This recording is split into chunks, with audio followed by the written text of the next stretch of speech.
Hello, hello, hello, a very warm welcome to all our friends, viewers, stakeholders, fans of Africa Rise with Susan West. It's a brilliant Thursday today. It's bright and beautiful here in London, and I do hope that wherever you are joining the stream from, that it is a wonderful weather you're having. I'm having fun today. I have got my brother Starman waiting in the wings, and without taking too much of your time, I'm going to bring in Starman on screen. We're going to be talking Pan Africanism, the BRICS, and more. Okay, so as usual, send in your questions and comments as you may have them, and your contributions in general. Share this broadcast and like, follow, subscribe to all our channels. It's Africa Rice TV on Facebook, YouTube, and Instagram. All right, let's get Starman on. Starman Oh, Alpha, my favorite guy on Africa Rise. hi, Suzanne, my Starman, how's favorite your day been? host. Huh? How's your day been? So. It's very warm Yeah. outside. Yeah, it's been Yeah. a rainy few days, and then suddenly it just turned like, Yeah, the and rain a couple of days ago was scary. It was like non-stop and crazy, isn't it? But we liked it because the weather was quite hot yeah. and it managed to cool it down a bit. Yes, so Starman, what have you got for us today? Um, well, I mean, there's always something to talk about as long as we're still in this situation as Africans, as Black people. Um, I mean, staying to the title, I mean, kind of like on a general scope, I guess, Pan Africanism and all this talk about BRICS. Yeah. Hey, Sandra Metico Bordering, my sister. How are you? All the way from the United States of America. Thank you, Sandra. Oh, yes. Like we're still in this situation, isn't it? So we can't stop talking about it. I was trying to have a bit of fun today. So I do hope that my blue lipstick is not doing very badly. Yeah, I'm a little vain. So allow me digress a little bit. Okay, Starman, let's go ahead. What is it about, like especially the last meeting they had in France, the African leaders with, Mm.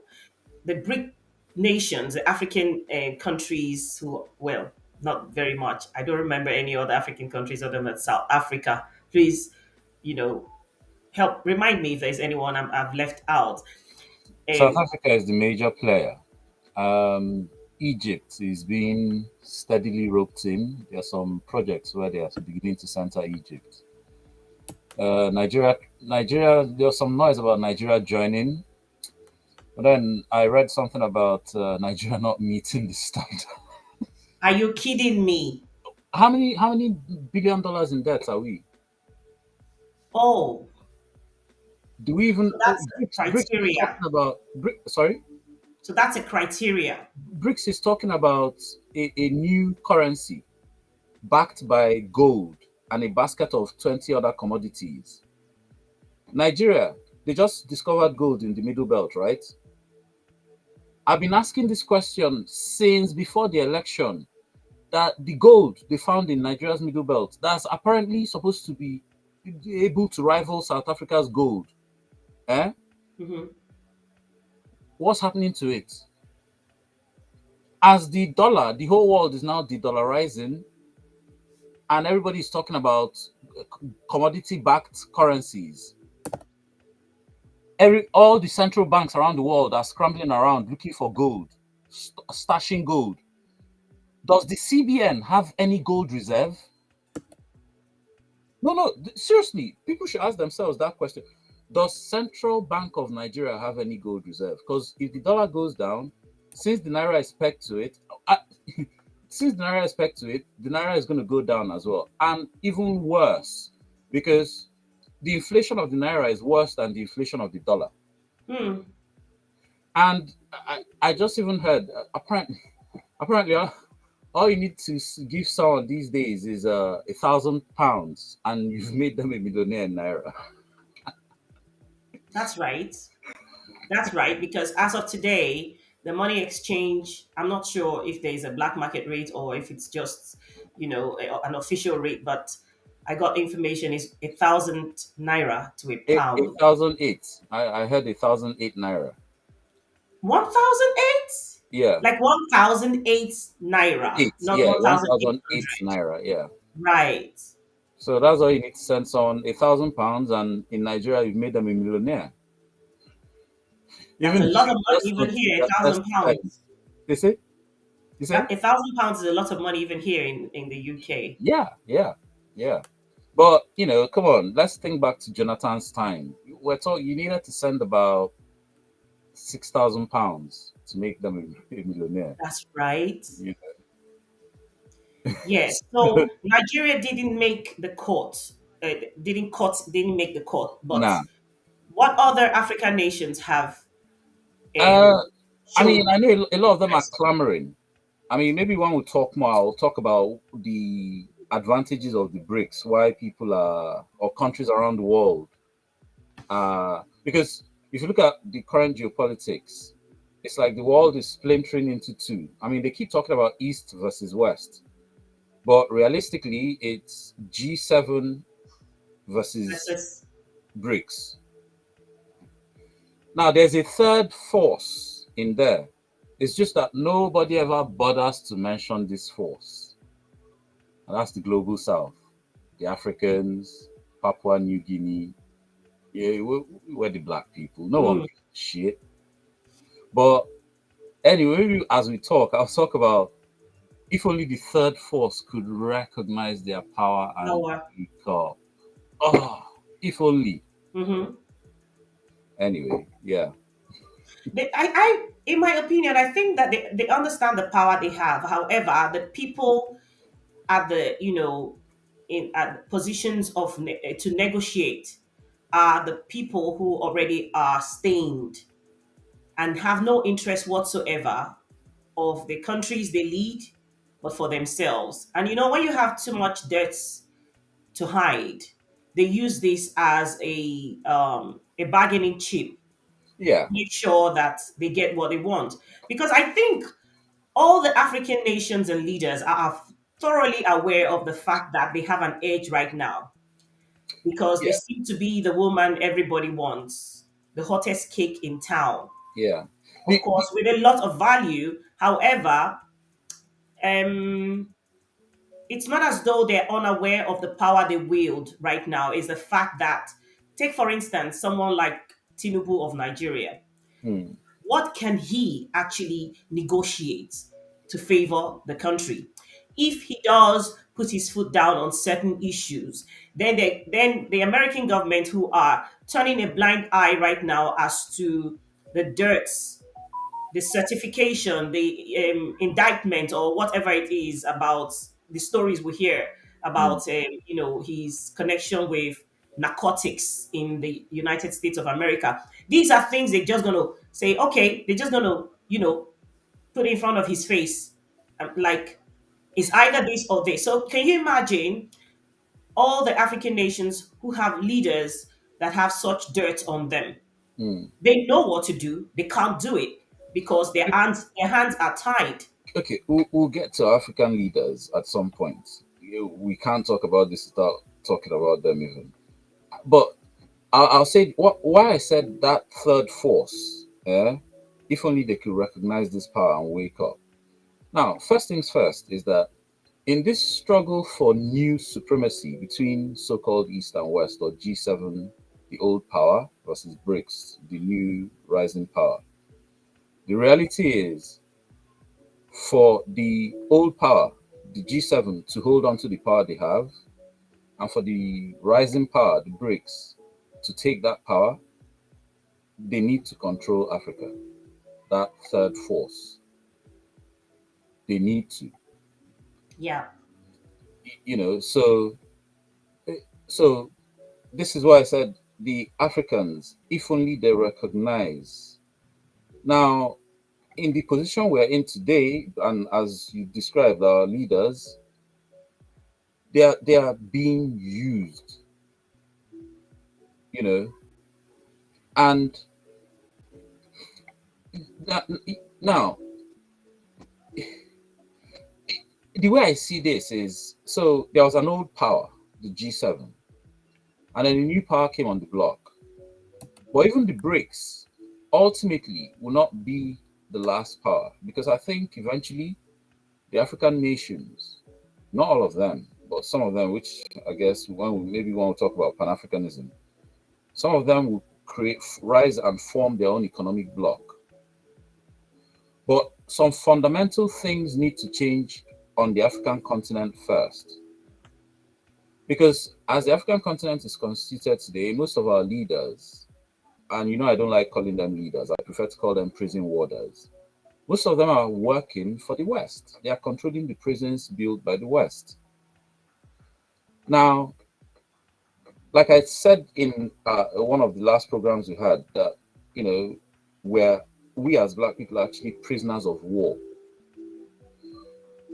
In a war, when one group conquers another group, they kill off the army of the other group, meaning they've killed off most of the strong men. Then the survivors, who they will now imprison, turn into prisoners of war, they eventually pick leaders amongst them. And they're going to pick the leaders that have trauma bonded the most, those that are willing to do the bidding, do the calling, or anything the people that won the war say. They're not going to pick rebellious types like me. In fact, the remaining rebellious types they will kill off.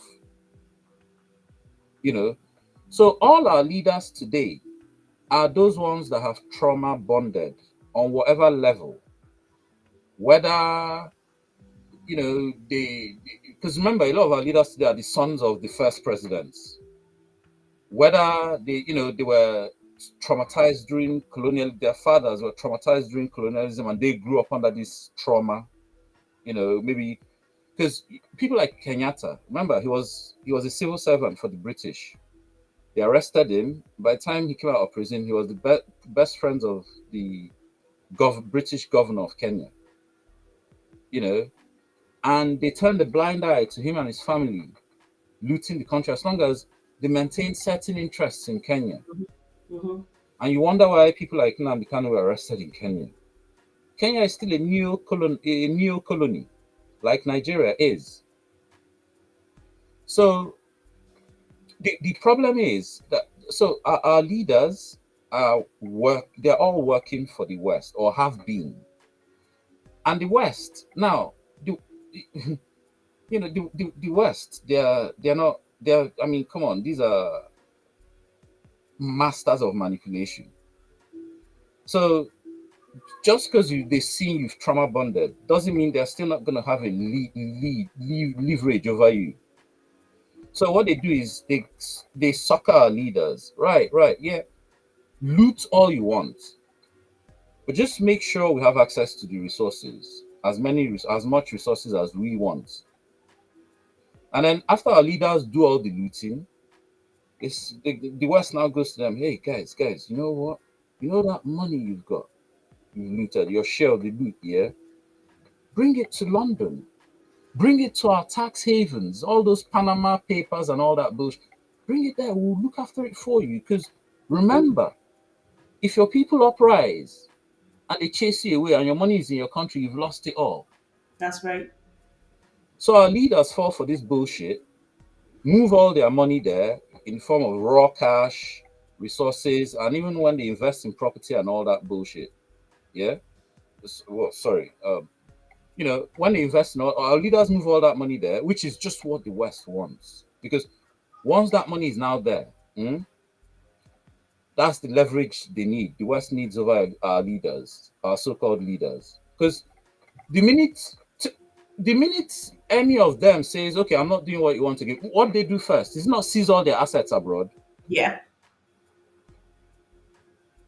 And then these leaders, when they seize your assets abroad, you now find yourself between a rock and a hard place. You've lost everything abroad, and then in your country, you've got little or nothing, and the people don't like you anyway. Stanley, So can you reframe, please, properly? oh, sorry, yeah. So, this is how they lean on our leaders and manipulate them. Now, our leaders being corrupt, you know, the corrupt ones amongst us, like the real, yes, there's different types of corruption. There's elite state corruption, there's petty street corruption, so, and they are not the same thing. And it's the elite that set the example for the streets. Okay. So, now our leaders today are recognizing, okay, China is giving us another option, especially these days, the West is even controlling us more and more by refusing us loans, more Mm. money to loot. So, this thing China is saying, this is why all of them are scrambling around, because when I'll start taking them seriously is when they start addressing the real fundamental problems. Now I know there's also the policy of the West to keep all these countries deindustrialized, and that's a big part of the problem. Biggest. Yes, you know. So, but with no resistance from so-called leaders, you're going to remain deindustrialized. The only time will tell if when many of them shift to BRICS, it's not just for them. Oh, okay, a new avenue of getting more money to loot, because this is what we know them by.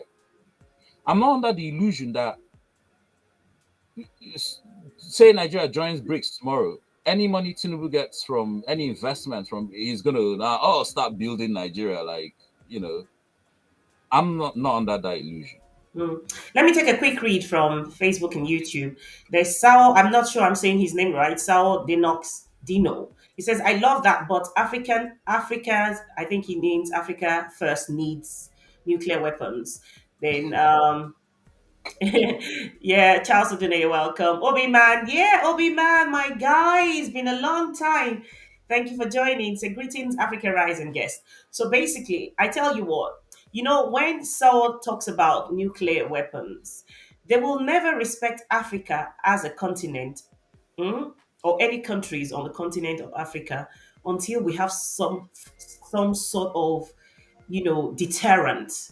In this case, you can see the reason why what's going on in Russia is taking so long, whether or not NATO countries would have had more, technology and weapons to have just ended this in a day. Why? Because Russia still remains a powerful nuclear nation, isn't it? Look at Mm, countries like Pakistan and India, the sort of respect they give to them, regardless of whether their politics, their democracy, or their economy is good, they still wield some level of power and influence, isn't it? yeah. So, if two things, African nations are not allowed to industrialize because we have the raw materials, and if we have the power and the technology to be able to,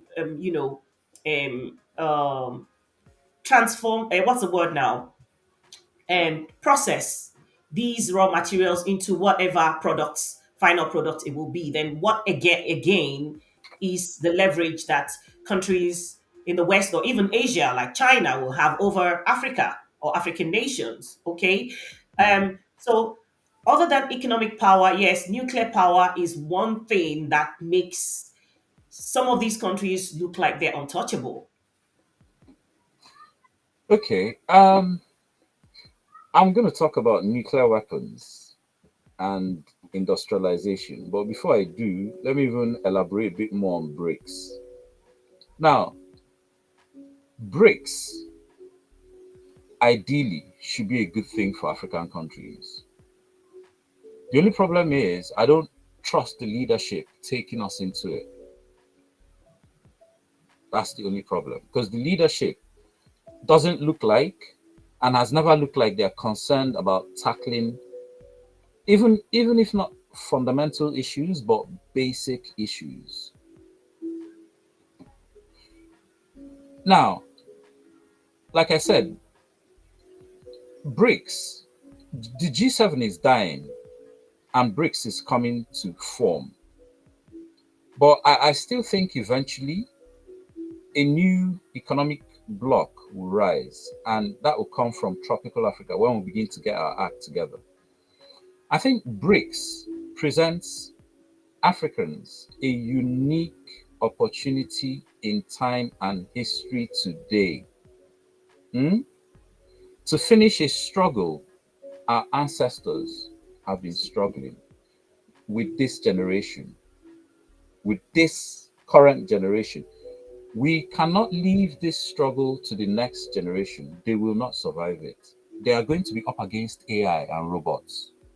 This is not this is not conspiracy here. They are not going to survive it. We need to finish this struggle with this current generation because uh uh okay, so with the BRICS, the opportunity it presents is that if BRICS gathers momentum for the first time in about 70, 80 years, the world will finally be free of the big bully on the block, the Americans. And her, every bully has a gang of minions, and with the Western Europeans, well, we'll be free of them because they will no longer be able to threaten anybody with sanctions. Remember, BRICS is going to have their own trading basket of commodities as currencies, or basket of commodities. The West, their own economic financial system is about to collapse. And whatever they come up with, nobody's going to trust it because they're not talking about backing anything, which they can't talk about. Because at this stage, with the size, with how bloated the Western economy has become, there's not enough gold on the planet to back the size it has bloated into. Mm. So there will, for a period of time, there might be in the future, but with the collapse of the dollar, there will no longer be a global reserve currency. And the world does not need a global reserve currency. There is no law of nature that says the world must have a global reserve currency. But this weak collapse, oh well, let me not say collapse. They will say yeah. This decline of the dollar will lead to America not being able to sanction other nations anymore. And this sanction, and by virtue of the instrument that's used to sanction nations, the dollar and sanctions is the most devastating and dangerous weapon the West has. People don't understand what a sanction is in the 21st. You've heard of a medieval siege. Like when, say, the Mongols ride up to your king's castle back in the day, in the 12th century. They knock on the gates. Maybe your king sees this horseman riding towards his castle, says, pull up the gates. So they lock Yeah. the gates of the castle. The Mongols knock on the gates. Right. We want 10, 10 tons of gold tribute. If you want us to leave you alone, we want 10 tons of gold, 10,000 slaves, and 10,000 of your women. And your king thinks, well, sorry guys, I can't give you that. So the Mongols try and break in, but they can't because it's a castle, it's fortified. Mm-hmm. So what they now do is they surround the castle, they lay siege to it. And the aim of the siege is to starve out the castle by cutting in supplies in and out of the castle. Yeah. Basically just cut off the economy of that castle to the outside world. Cut off the economy, which is what Of sanctions course. is. Because at some point, there'll be a need to get something, resources, anything from the outside of that. And because everything today Mm. is traded by in the dollar, Yeah. once they cut you off from that dollar system and dollar supply, you're under siege. You're effectively under siege. And I've heard it said that sanctions have killed more people than wars, That's even. true. And this is what the siege in medieval times. By the time your castle is cut off for 3 days, sorry, for 3 months, Mm-hmm. people are starving. Sanitation in the city or the castle has dropped. All sorts of disease epidemics spring up. You You destroy the castle from the inside. Absolutely. And this is what the West uses the dollar to do. And this is why even our corrupt leaders are seeing, wow, this is a chance for me not to be boxed into a corner anymore. If I can tie myself to a new economic system Yeah. where there's no global reserve currency that can sanction me, cut me off, then the sky is the limit.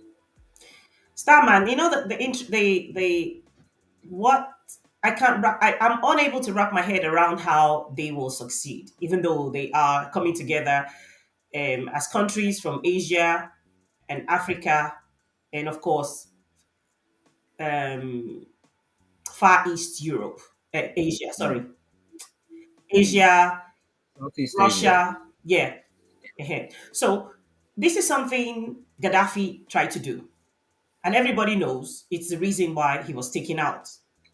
Yeah. Okay, so I'm struggling to understand, even though Gaddafi was one person, Mm, these countries, nations coming together to try. How is this going to happen? First, on the African. Okay, let me take a read from Facebook. Paul Osita Ojuku says, "How can Africa unite while some Africans,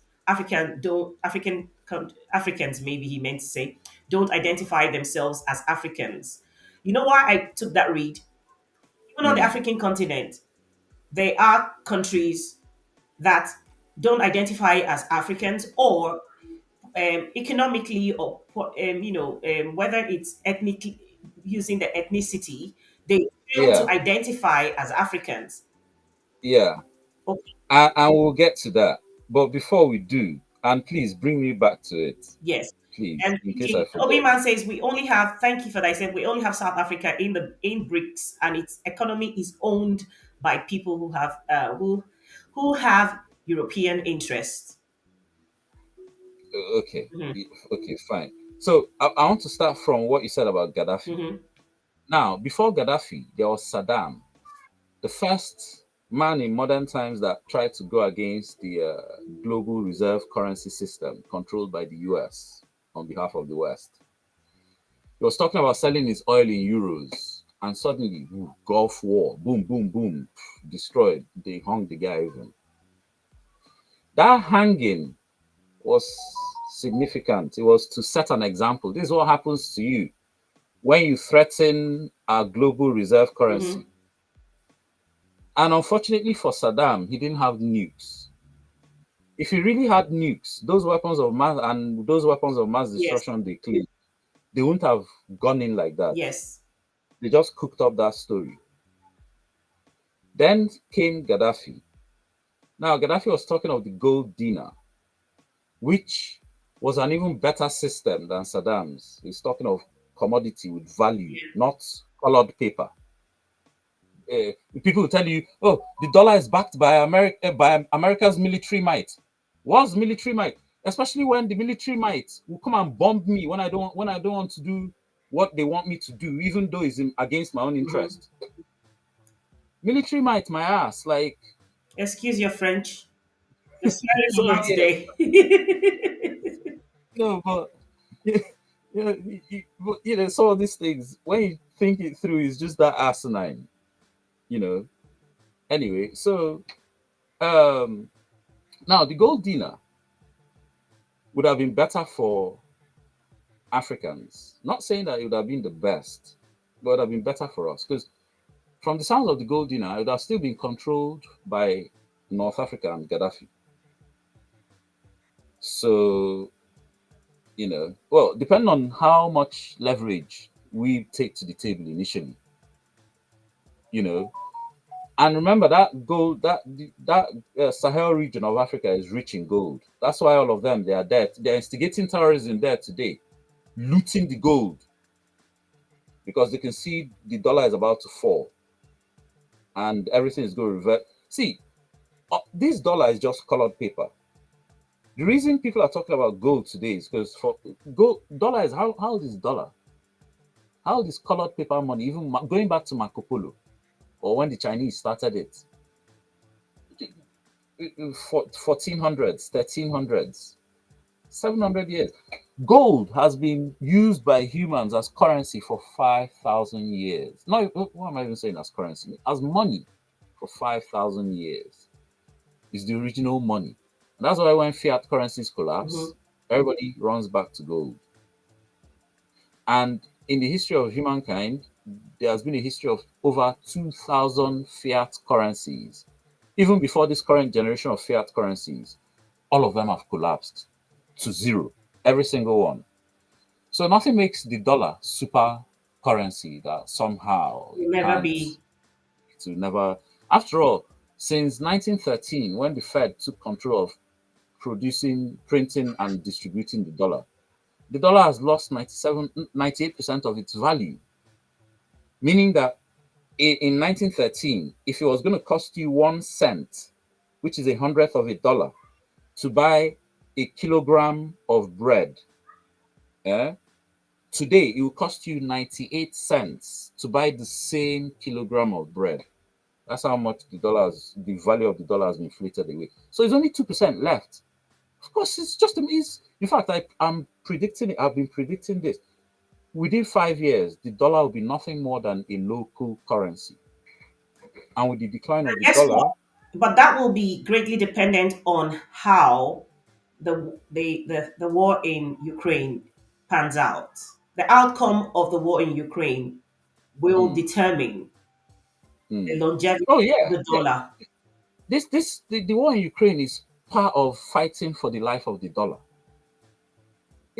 If they destabilize Russia, they destabilize the major leg of the BRICS. See, oh man, the BRICS. Anyway, up to this even. So back to Gaddafi. That gold dinner system would have been much better for Africans. Now, uh, how this BRICS came about was because after the Soviet Union collapsed, Russia was desperately trying to join the Eurozone, desperately trying to join NATO, but they weren't having it Hmm. because people don't realize this, but Northern Europe, which is the Germanic peoples, they've been having beef with Slavic people since 1000s. This is some age-old beef. Pe- Join the dots together, then you understand why the Slavic people were targeted for slavery by the Germanic ones. That the word slave, the etymology of it is from the ethnic group Slav that was targeted. So since the 1000s, they've hated these people. Even when the Slavic people adopted Christianity, because back then they used to call them pagans. The Hmm. Germanic people had adopted Christianity under the Holy Roman Empire. How those Slavic people were targeted for slavery is just how they targeted tropical African people for slavery too. They called them pagans, they called us pagans. The some deep racism, same thing against black people. Since the 1500s, Northern Europe has tried to invade Russia over 20 times since the 1500s alone. For one reason or another, one even that they were bringing them their own version of Christianity, even after these people they used to call pagans had adopted their own Orthodox Christianity. Hmm. Britain, the great game that they played with Russia, they called it the great game. 100 years of cat and mouse watching each other. Britain was paranoid that Russia wanted to steal India from them. So because of that, they went into Afghanistan. And then Russia instigated the Afghanistans to turn on the British. And the Afghanistan, those guys, they are hard fighters. They gave British Army one of their greatest, worst defeats ever. But some of the worst defeats Britain ever experienced were in Africa, though. But that's another story from that time. Okay. Those Zulu, Ndi Ekumeku, the Igbos. Anyways, and that Just story. before we carry on, I'm so excited to see someone here. Sinovia Indigo. Peace and love. So good to see you, my beautiful family. She says, Sinovia, we missed you. I know, I just knew that you guys are going to come back. These are our, staunch family here on Africa Rise TV. And because we went off broadcasting for a long time, a lot of them didn't even know we're back. I remember Slowly Sinovia. everyone is coming back. So happy to see you, Sinovia. Thank you so much for joining the stream and sharing. Yes. Okay. Starman Alpha, do not lose your line of thoughts. Yeah. Okay. So So it's, so yeah, huh? Okay, carry on. so this beef with Russia is deep. And so after Britain and the Great Game, when they were paranoid that Russia was trying to take India from them, then came Napoleon.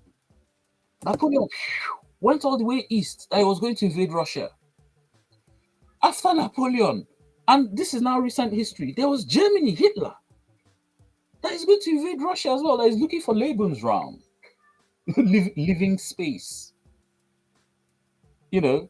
So for the Russians are looking at these people thinking, what did we do to you guys, man? Like, you know, and the reason why they are targeting Russia now, like I said, Russia tried to join NATO, tried to join the EU. They didn't want it. And it was because of the Americans. The Americans, who are also, remember, Anglo Saxons, they are Germanic peoples, they are Northern Europeans.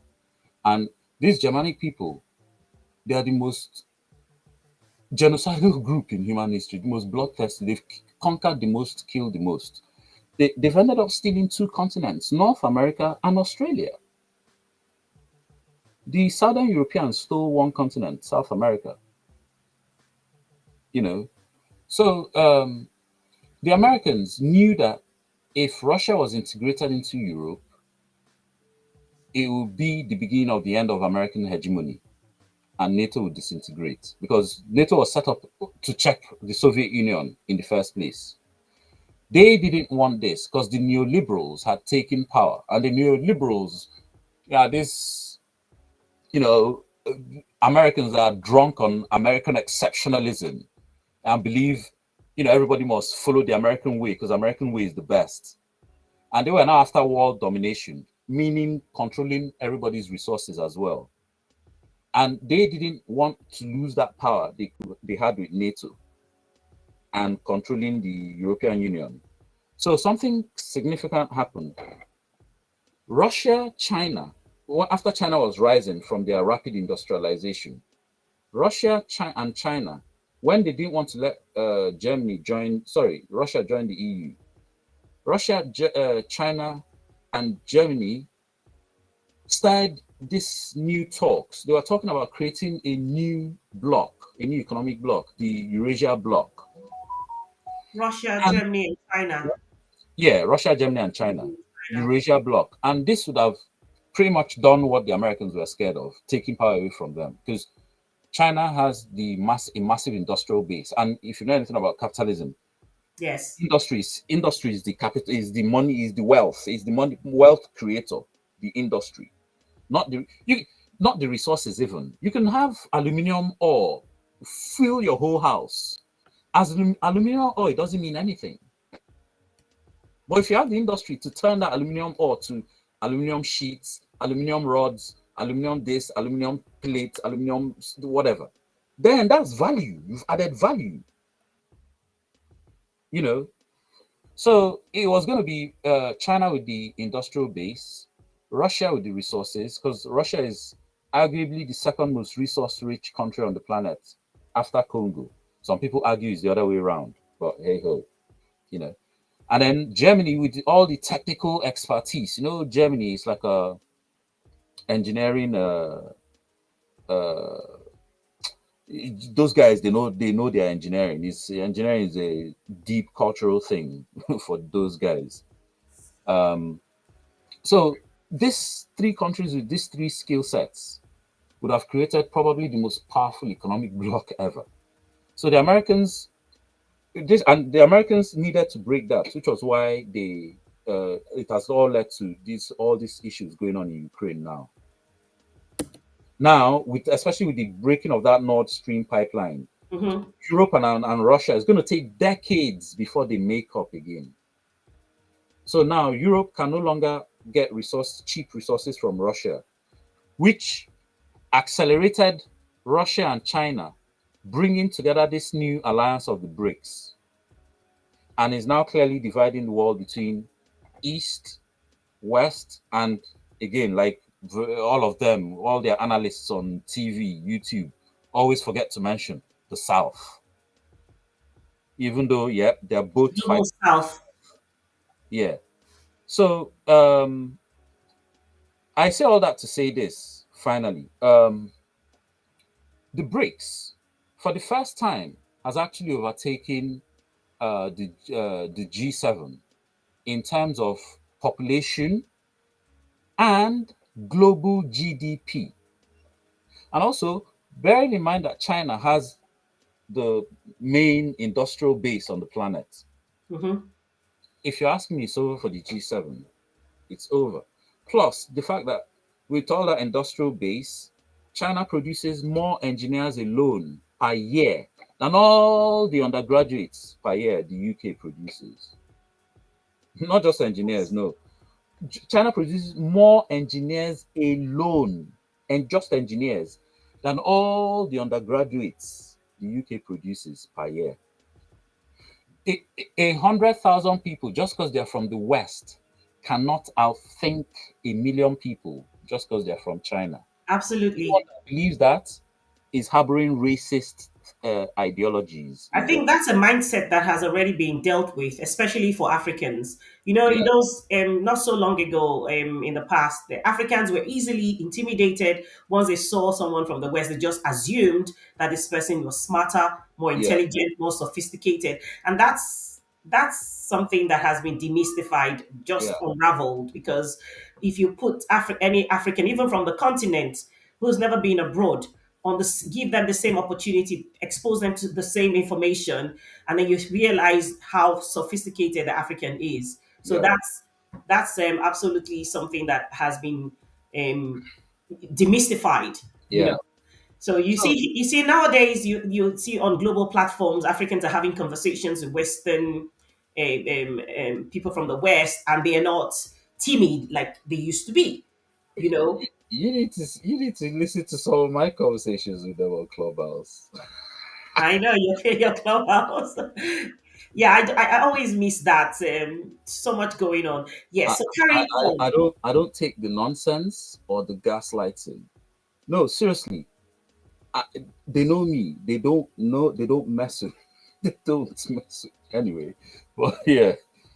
um, I everything I was saying before. Yeah, I was saying all that to say that there's actually a graph going around that shows the trajectory of the BRICS nations, their global GDP share, and the G7 nations, their global GDP share.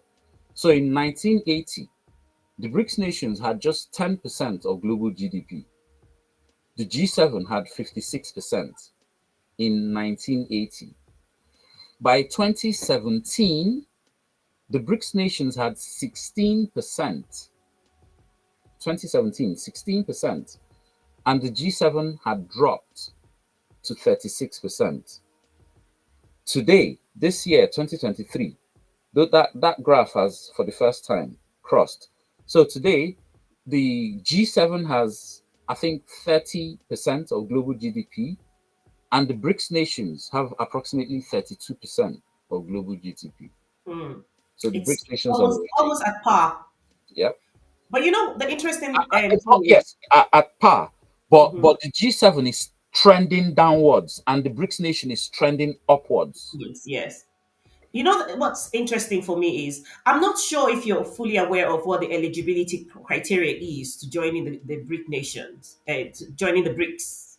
Okay, Mm, for especially for African countries. mm, Now, I just want to paint a scenario where, for instance, of course, Nigeria's economy is very bastardized, much more bastardized to the point where I am even suspicious as to why um, W is it the IMF yeah. recently agreed to loan Tinubu's government 500, is it 500 billion or 500 million dollars. Mm.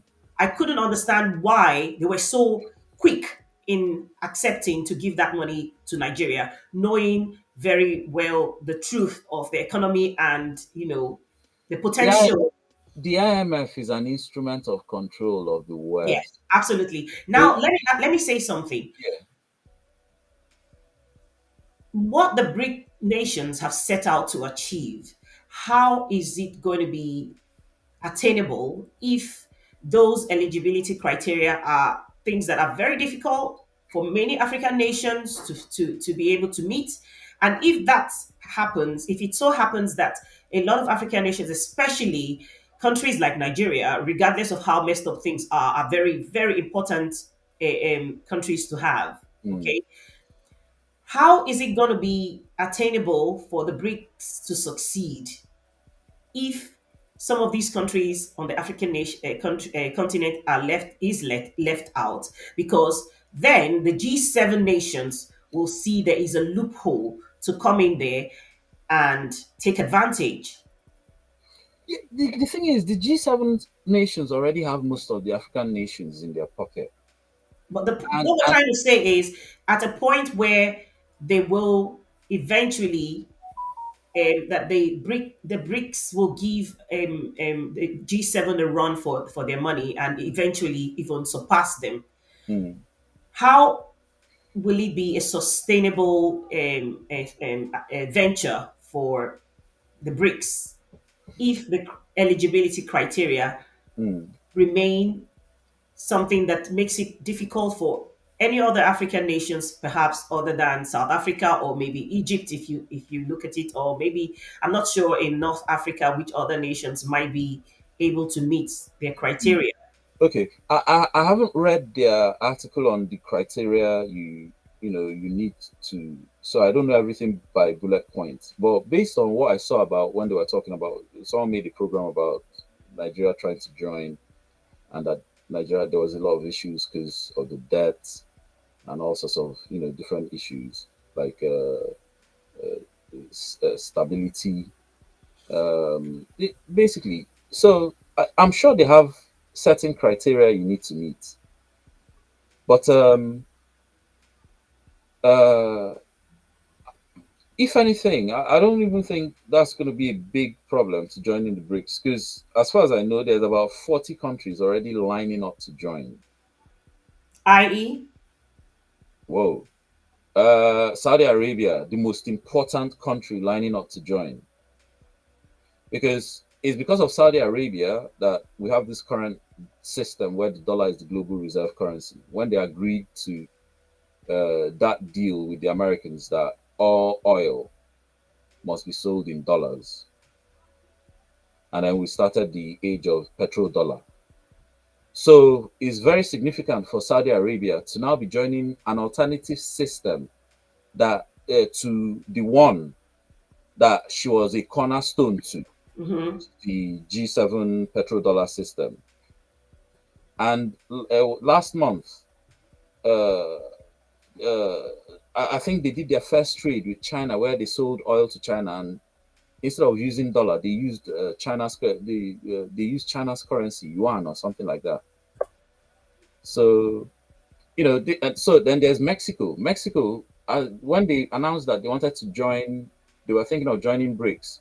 Next thing, some crazy senator in America was like, "Oh, we need to invade Mexico because of the drug cartels." Like, the Americans they are really not happy because they understand what BRICS represents. And Yeah. ultimately, for the BRICS nations, they understand that they'll be free of American bullying. America can no longer sanction them.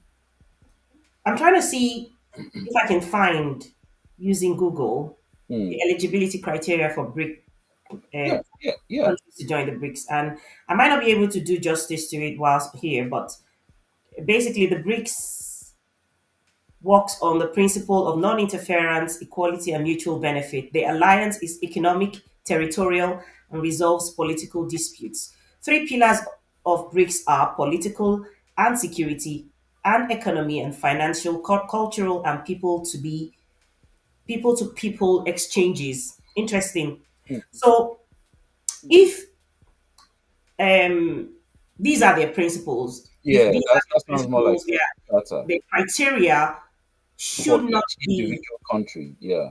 it should not be so much based on.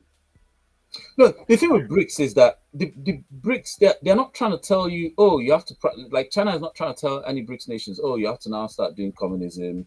Like how the Americans have their very stringent criteria for you to even be a G7 nation. G7 down is just the West, and then they now, because countries like India were protesting that, come on, you can't, how can you have a country just for you guys and you claim to be the biggest economies controlling policy for everybody. So Mhm. they now created G20. And even that G20, there's a certain criteria you need to, even NATO, to join NATO, which is why for Ukraine now, they are relaxing a lot of the criteria just to fast Mhm. track NATO's entry into. Uh, but at BRICS, from what I've heard so far, I mean, like I said, I haven't read any articles breaking down point by point by point. Like you need to have certain amount of reserves in maybe gold. If there's one thing I know, is that any country trying to join BRICS, how you know how serious they are is follow the news of their central banks. If they are stashing gold, then you know they are serious. Right. So right now, on the lists, I'm not sure if this is as of May, Mm. updated in May. They have countries like Zimbabwe, Yeah, Algeria, Argentina, Bahrain, Egypt, Indonesia, Iran, Saudi Arabia, and the United Arab Emirates all formally have applied to join the BRICS. yeah. Okay. And so basically, on the African continent, we've got Zimbabwe, who has formerly, interestingly, I Egypt would there. that more other countries like Kenya would have. Is Egypt in that list? Pardon me? The list you read, is Egypt in there? No, Egypt wasn't listed as of May. Egypt wasn't listed. Okay. Yeah, and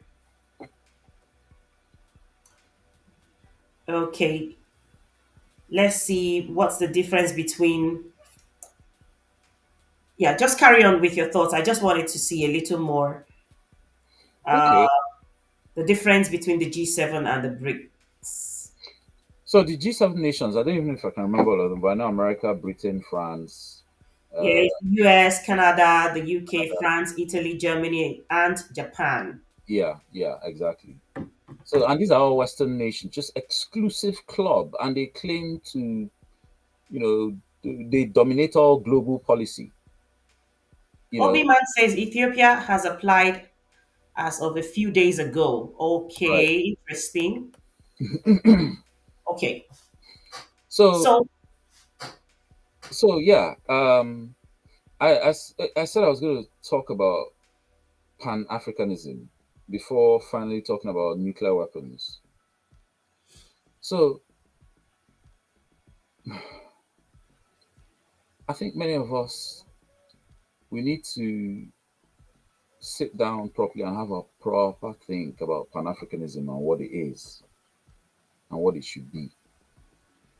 Instead of just having this uh, idea with no real foundation, you know, an idea that sounds good.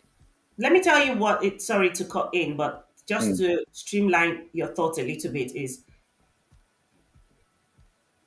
it almost feels as though Pan Africanism is a thing of the past. We talk about it. There are a few people who are, yeah, still fighting for it from their different countries on the mm, African continent, but they are not in positions of leadership that can make any difference.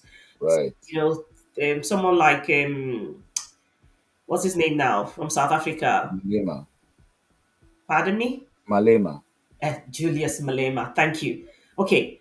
So, have we ever given a thought to the fact that there should be alternative ways of achieving a goal or a set out goal if we've tried to do it a particular way and it's just not working? And it's not working because, as much as we would like to um, imagine that every country on the African continent is African, it's not so in reality. Yeah, And because the agenda is always so different, it's almost impossible that Pan Africanism is something that will be realized in actuality, right. practical in practical terms. Right. So So if we keep going on about Pan Africanism, it's almost as though nothing is ever going to be achieved until Pan Africanism is achieved. right. And you see the problem is, a lot of us, when we think of Pan Africanism, we just imagine all the countries on the continent. But it's never going to happen like that. It's never going to happen like that. There's some people on the continent who, in as much as they'll tell you they're Africans, they'll see themselves as Africans, but there are people on another continent who they feel they are more closely related to, who have actually contributed to the destabilization of Africa, you know. And okay, see, the reality is Africa has about, okay, let me see, Africa has about four primary racial groups: Khoisan, Pygmy, and, Niger Congo speakers, Nilo Saharans. Four primary racial groups. Now, over time, these racial groups have broken into subgroups, and Africa still, and this no other continent even has as many racial groups in it. But over time, or even from the beginning of time, each of these groups has located themselves and adapted to a specific unique region of Africa. And if you look at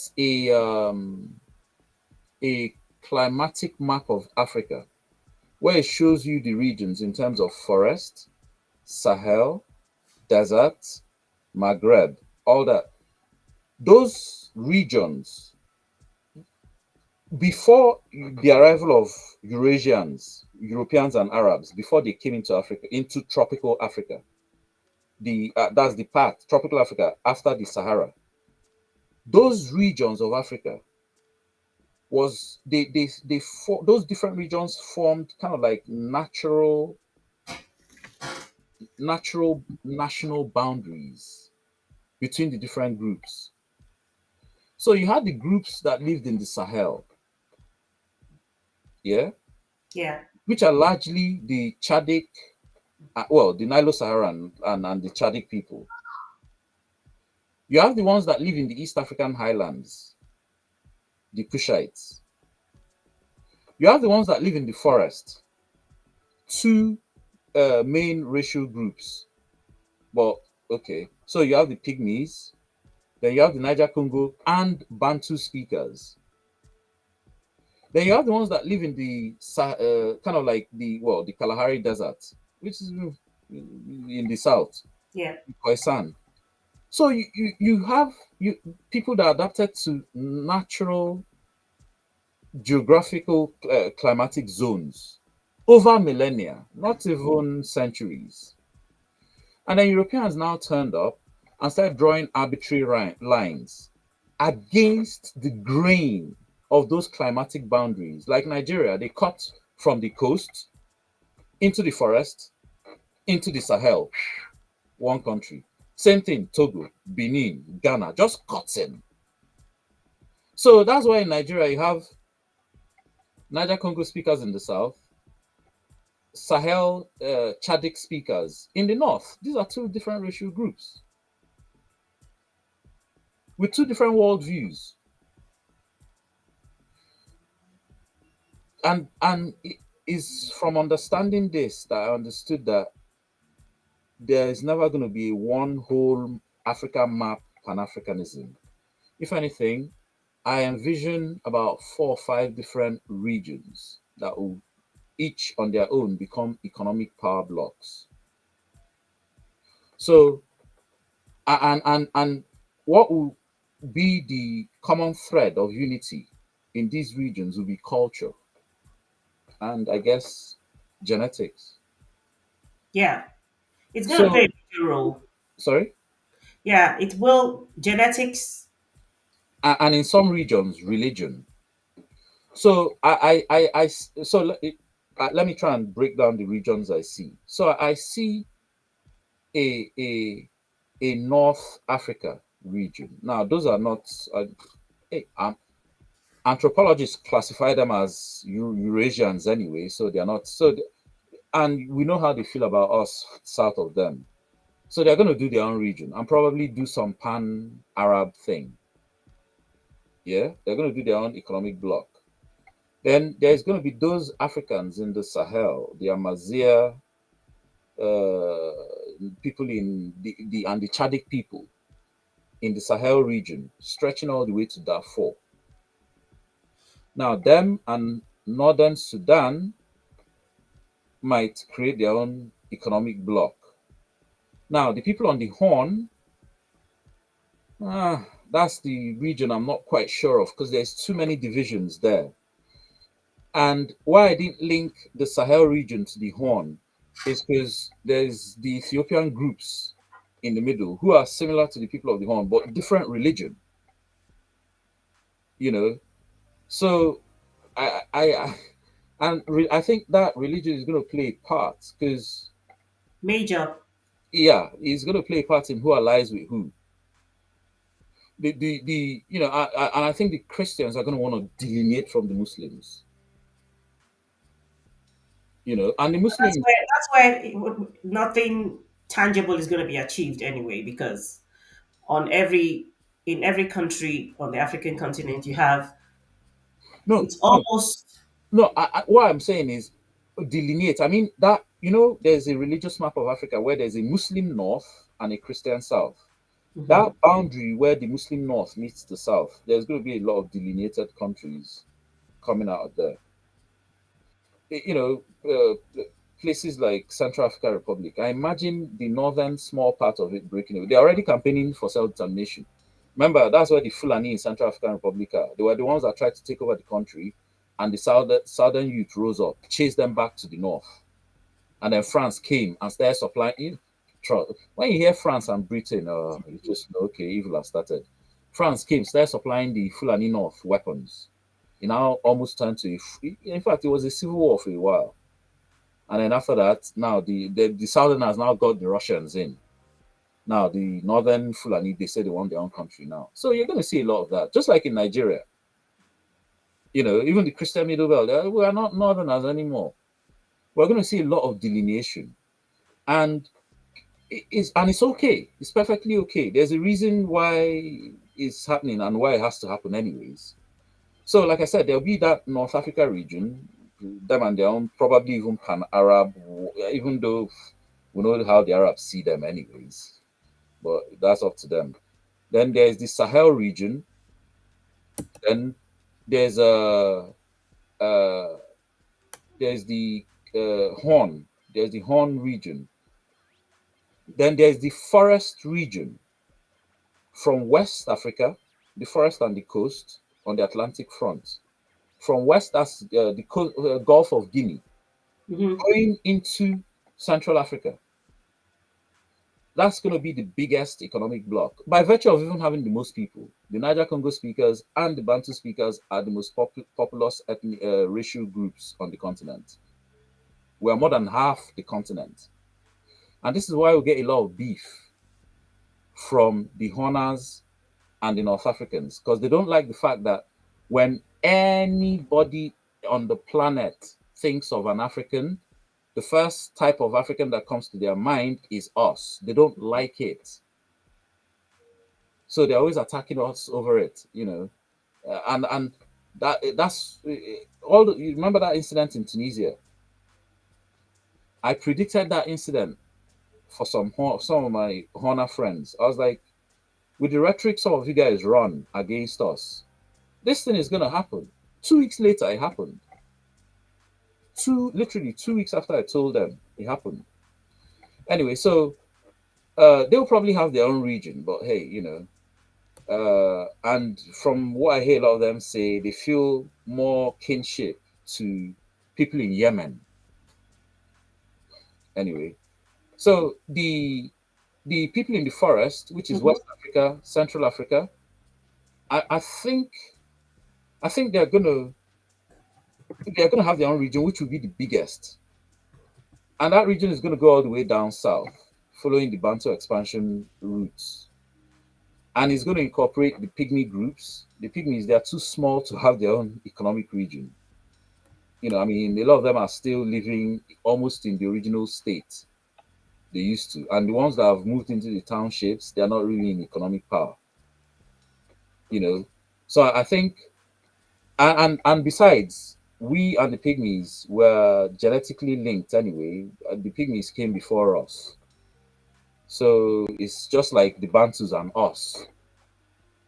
So I You know know, Viridi says that's the way I have been thinking. When you speak of Pan African, all of us coming together, and all of us, she means every black person around the world.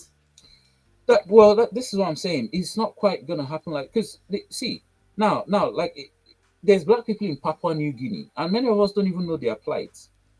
They are suffering, especially Western Papua New Guinea. They are.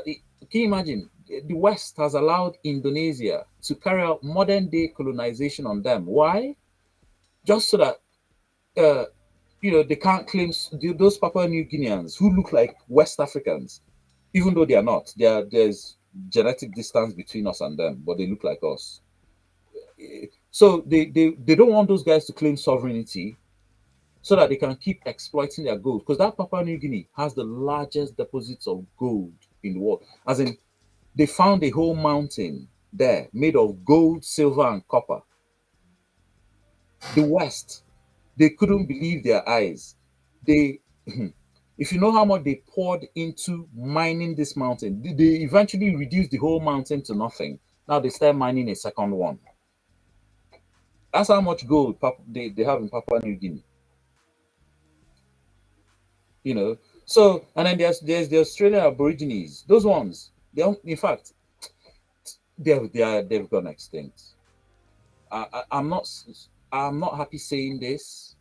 I mean, I heard a statistic the other time. There's only 1% pure-blooded Australian Aborigines left. 1%, and then when Britain got to Australia, there was 1.5 million of them. Today, there's half of that, less than just over 700,000 left. So Uh, what happened? Did they stop breathing? Did they did stop you hear of breathing? their Sorry, not breathing. Did they whitening stop policy? breathing? Did you hear of the whitening policy where they will kidnap their children and adopt to white families who will now marry them off to white children as well? And then the racism, even though many of the Aborigines are now mixed, there are some of them. In fact, I saw a documentary the other day. This guy that looked so white, yeah, but you could still see that there was a bit of shade in there. But he had white, so long, straight hair, he nose, everything white. Hmm? But this guy was still crying about racism, how the pure white Australians are racist against him. Hmm. So, see, the Australian Aborigines is still an ongoing genocide. When black people say once when I'm not sure if it's Africans or black people that say that, but there was a fear in the United States at some point, the fear of the domination of black people, people of color, Mm, because of interracial marriages. mm, Okay, so you've just said this about Aborigines in Australia, and I'm thinking,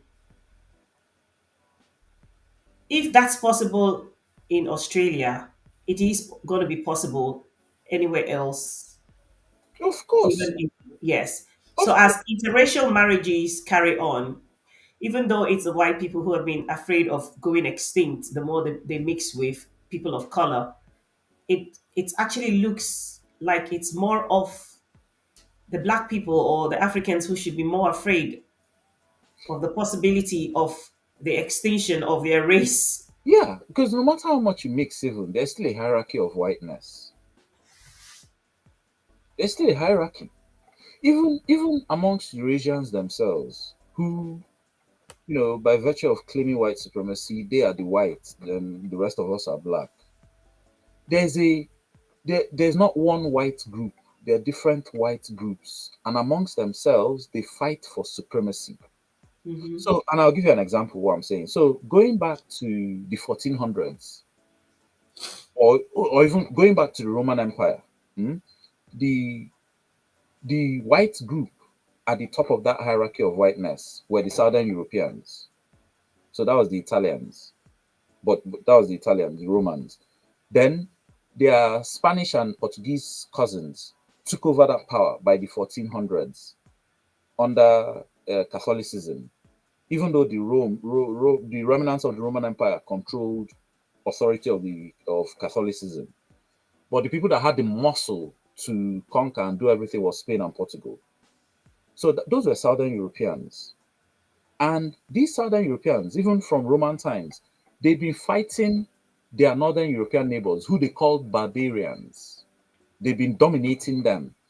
So by the end of the 1400s, when after their Germanic northern neighbors had adopted Christianity, quote unquote civilized, according to European standards, civilized, they now started playing the same game the Southern Europeans were playing, the game of conquest, and conquered more. And by virtue of conquering more, became dominant in that hierarchy of whiteness, you know. And this is why they look at, you'll be wondering why are they bombing Russia or fighting Russia? But Russia are white as well. It's because in that hierarchy of whiteness, groups like the Slavs and the Jews are seen as the lowest in that hierarchy of whiteness. So, uh, so in the hierarchy of whiteness, you have the Germanics, the Iberian or Roman speakers, the Greeks. The Germanics includes the Anglo-Saxons, who are the people that took over England and USA, Canada, and Australia. Then you have the Slavs, you have the Anatolians, and then the Arabs, the Turks. And then if you extend it to all the way to Asia, you have the Siberians, Mongolians, Han Chinese. All these are all, even genetically, they are closer to each other than a pygmy and a Khoisan genetically. They're all white people. So Okay, so Starman, just interestingly, I just want to ask: is it even possible that Pan Africanism will ever be realized after all these many decades? okay, so this is what I'm saying when I give my breakdown of the different regions I see in the future. So in the future, like I said, there'll be, let me just stick to the African ones. There'll be Sahel region, the forest region, which includes the forests of West Africa, Central Africa, all the way down to South Africa. The we're also, I imagine, by virtue of the culture of Ubuntu, you have that culture runs through from South Africa all the way through the forest of Central Africa to West. That Ubuntu is you see when Europeans talk about their socio-economic, political, judicial system, they will say capitalism, communism. Ubuntu is the African one. It's just that Western economists disrespect Ubuntu, and they don't want to talk about it because they actually know it's superior. So, and if they talk about it, people will begin to see an actual, real contender to capitalism. So that region I envisage being the most powerful. Now, like I said, there's going to be now there's three regions that's by virtue of religion, I think will either be on their own or will find a way of amalgamating. So there's the Horn in the middle, there's the Sahel to the West and Central Africa, and then there's the Swahili coast. Yeah. Those ones, by virtue of Islam, they might try and form one region of their own. Ethiopia, the non-Muslim ones, I think by virtue of being neighbors to the Nilo-Saharans, they will I think eventually the Nilo-Saharans, the Ethiopians, and the Niger Congo Bantu groups in Central Africa will amalgamate into a more massive bloc, while the Muslim parts, you know, who want to stick to that culture, will create their own bloc. And Obi, I also think that the forest people bloc, which is what we were, forest people, we in the West and Central Africa, will extend alliance to the Caribbean and certain other countries in the future, possibly places like Papua New Guinea, even. Yeah. Obi-Wan said something that I find interesting, which is they could have a Pan-African Union of willing countries. Well, Willing countries. okay, okay, so like what we have today, the AU, is fake Pan Africanism. I mean, they don't tackle any real issues. Now, with the rise of self determination, and I keep saying we're in the age of self determination, with the rise of self determination, you're going to start seeing for the first time, new real African countries, not all this nonsense European African countries you see today. You're going to start seeing the first real African countries who the West will try and use their European African countries against, which will force them to rally into alliance. And this is when you begin to see a real organization that's going to Which be. is why I was talking about on the African continent, if the eligibility criteria, whatever it Hmm. is not allowing or not enabling a lot of African nations qualify to join the BRICS nations. If anything, I think it's the G7 pressure, backroom pressure, that's holding a lot of them back. Because G7 understands what's going to happen with the rise of the BRICS. It's over for them. So because they are already the colonial masters, they're going to try and use all sorts of leverage on these. Let me read something that was so interesting to know, Mm, which is the fact that what could actually change things is Saudi Arabia joining the BRICS. It that's says the it. inclusion of Saudi Arabia into BRICS could force the European Union to ditch the US dollar and settle the oil and gas trade in the new currency.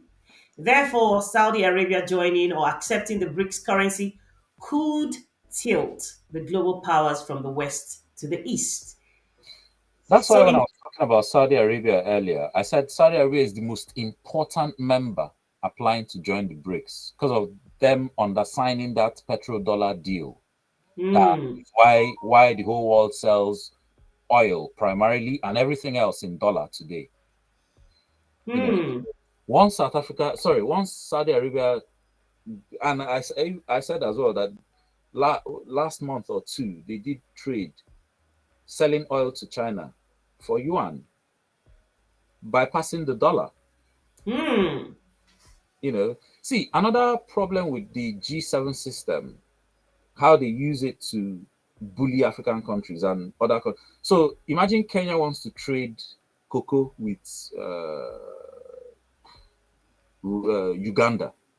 Yeah, African nations. because Mhm. one, they have to use the dollar, and by virtue of using the dollar, they have to use that US controlled SWIFT system, Yes. meaning that that transaction will go first of all to New York, and then you see how the US is chasing Museveni up and down because of LGBTQ. The US now, this trade between Kenya and Uganda doesn't concern the US.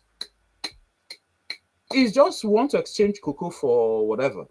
Yeah. But because all of them are forced to use dollar and they have to use the US SWIFT dollar system, and that SWIFT system, the transaction has to go to New York first. Mm? And then suddenly the US is now looking at the transaction thinking, we don't like Uganda. Yeah. They're talking nonsense about LGBTQ. And even though this trade doesn't concern us, they freeze the transaction, seize the money. This is why this alone is why countries, even criminal presidents, they see the benefit of joining BRICS, where nobody can stop your transaction or anything like that. Yeah. That's the absolute truth. And like someone said, you hear about countries borrowing, borrowing, borrowing, and in debt and in debt and in debt. America borrows and borrows and borrows, and they talk about debt that nobody really understands because all they do is print more and more and more dollar currency.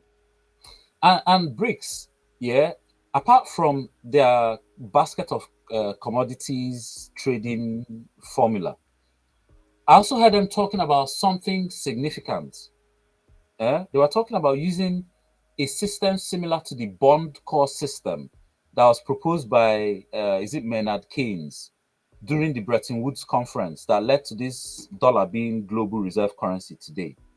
Now, Yeah. that bond core system, the Americans kicked against it and forced the whole world to go with their global dollar reserve system because they understood the power the global dollar reserve system would have given them and how the bond core system would have restricted them. The Americans understood this. That's why they kicked against it. Now, the bond core system is a system that's designed to ensure that no country can go too much into debt and no other country can use debt too much to control or leverage against another country. Mm. We all know debt is slavery. Once you're in debt, in fact, debt, slavery was invented by debt. Long before chattel slavery, even the first slaves, two things were as punishment by the first kings in the first kingdoms and as a means of paying off debt. Those were the first slavery formats in human history. Even before chattel slavery only started when kings now started conquering other kings and then enslaving each other. That's when it started. Otherwise, slavery was a started. It was a civic incident, and it wasn't everywhere in the world. Though, don't let anybody fool you and tell you that they don't know why black people are crying over slavery today. After all humans. This is how they always tell the lie. Listen carefully.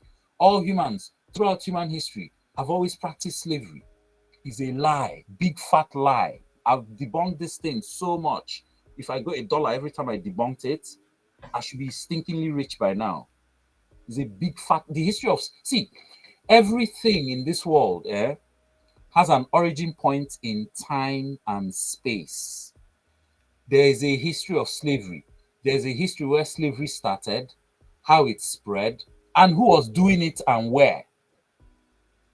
Don't let anybody tell you, oh, man, as soon as man looked around, saw the next man, and he had more power, he just grabbed him. No, it's bollocks. Slavery doesn't just happen like that. Certain things need to be in place for slavery to happen. Number one, you have to have kings. Once you have a king, the whole population is already even slaves. Then the Subject. bottom of the population, that's when you now get the real, proper, in your face, you are a slave. And tropical Africa did not have a history of kings until the arrival of political Islam in the 1000s. That's when you start seeing the rise of the first kingdoms. People should go and ask themselves why. Ouagadougou, Kingdom of Ouagadougou, Mali, when did that rise? 1000s. Congo, when did that rise?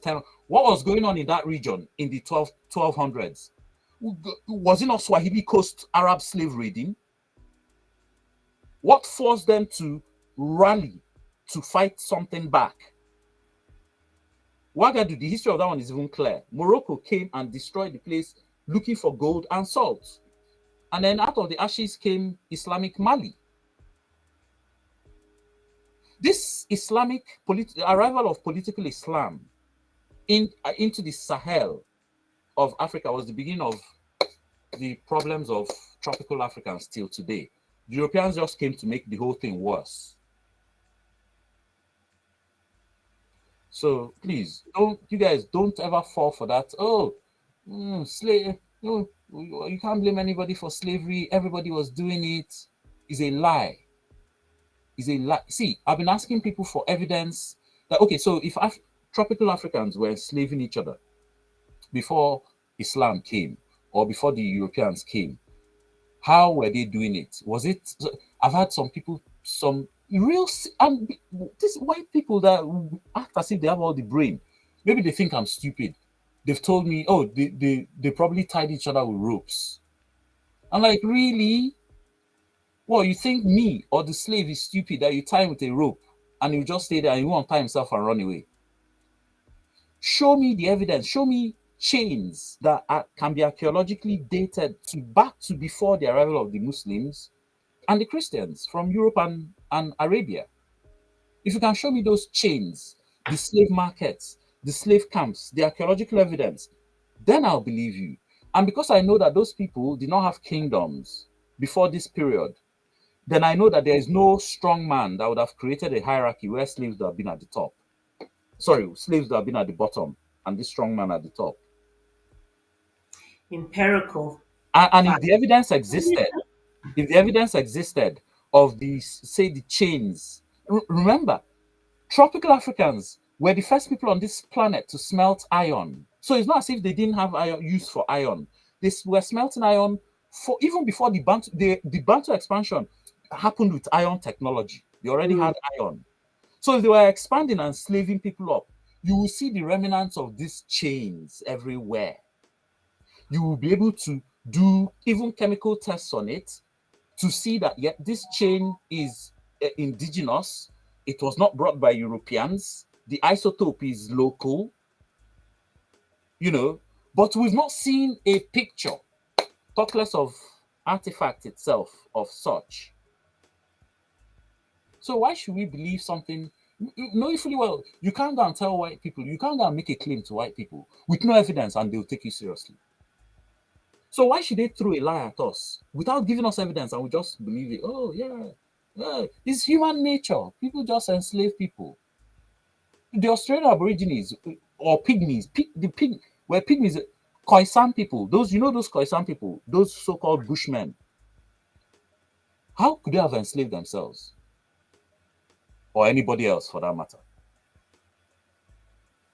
And it's the same lie with war, that everybody has been fighting war since the dawn of time. No, me, I've studied all this history. I know how warfare and where it started in human history, how it started.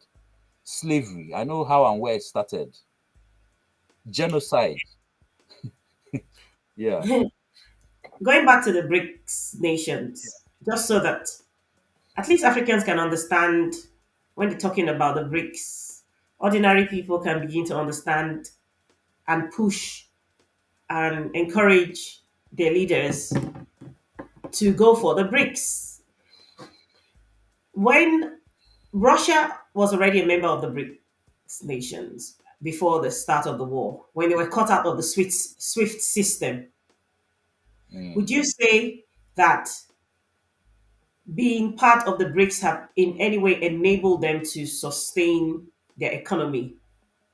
Well, Because uh-huh. because countries like India, who still have a lot of leaning towards the United States because of the fear of China, even though China is also a member of the BRICS nations, Mm. it's a, neither here nor there kind of unsettling relationship. Mm. So would you say, because whatever it is that Russia has been able to achieve as members of the BRICS, Russia is a being unique cut case. out of the SWIFT system can Russia be is used a unique as a case. yardstick to measure how any other nations joining the BRICS can actually survive and, whatever the tantrums are that the West will throw I mean, eventually. survival in the BRICS is clear for what it is. Is a better option than anything the G7 is selling. But as for Russia, Russia is a unique case in the sense that, remember I said earlier that the Northern Europe, it's just the 1500s alone. They've tried to invade Russia over 20 times. And for most of that history I was talking about, from the 1000s, that they've been enslaving the Slavs in Eastern Europe. For most of that history, Northern Europe has had the supremacy over them until the end of the Second World War, the rise of Stalin. For the first time, when Stalin got the nuclear bomb, for the first time, power equalized between the Slavs and the Germanics. And the In- Germanics have never been happy about this. They've never been happy about. This is why they couldn't let the Soviet Union be. Let me tell you something.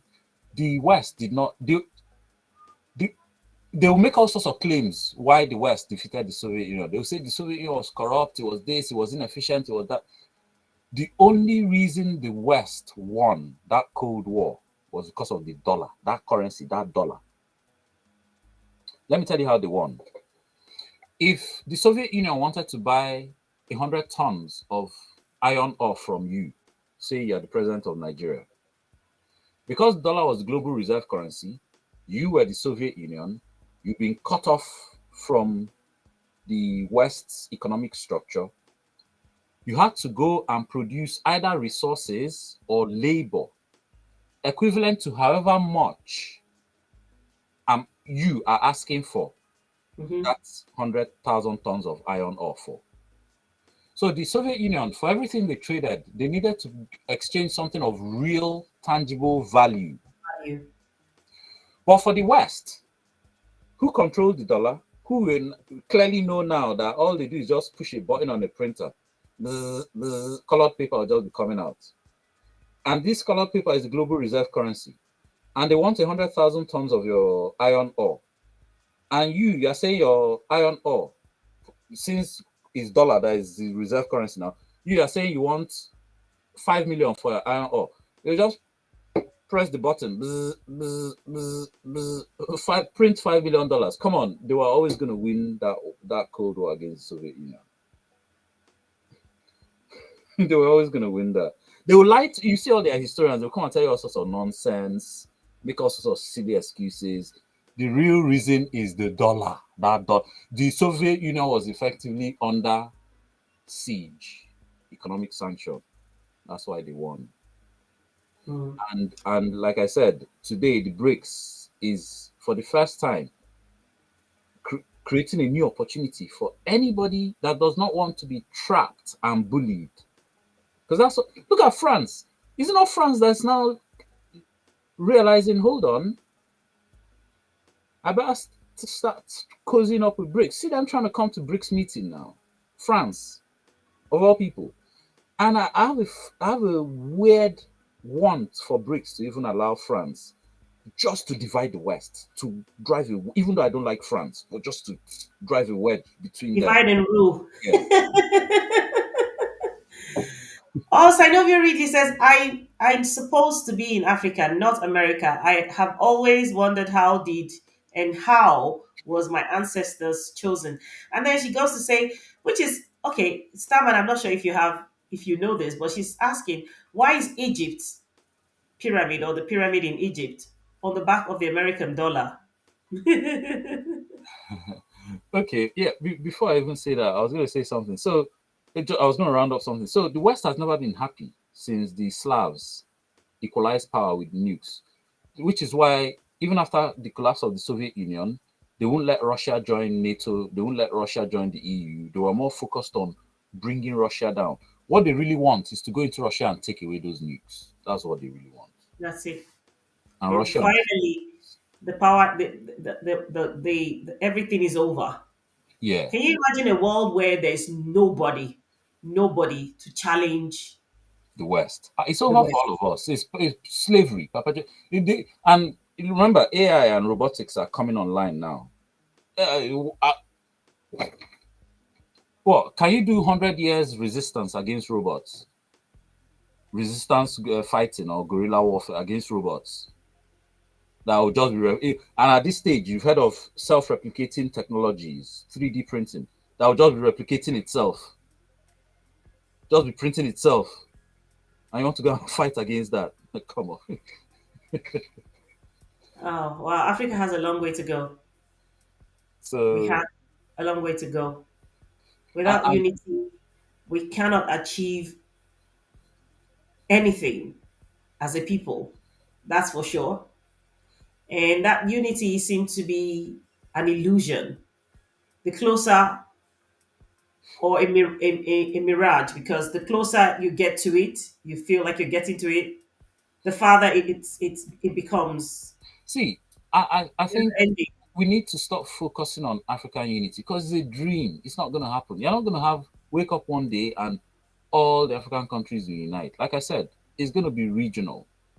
What you're going to have is certain countries in a certain region forming their own union or economic bloc.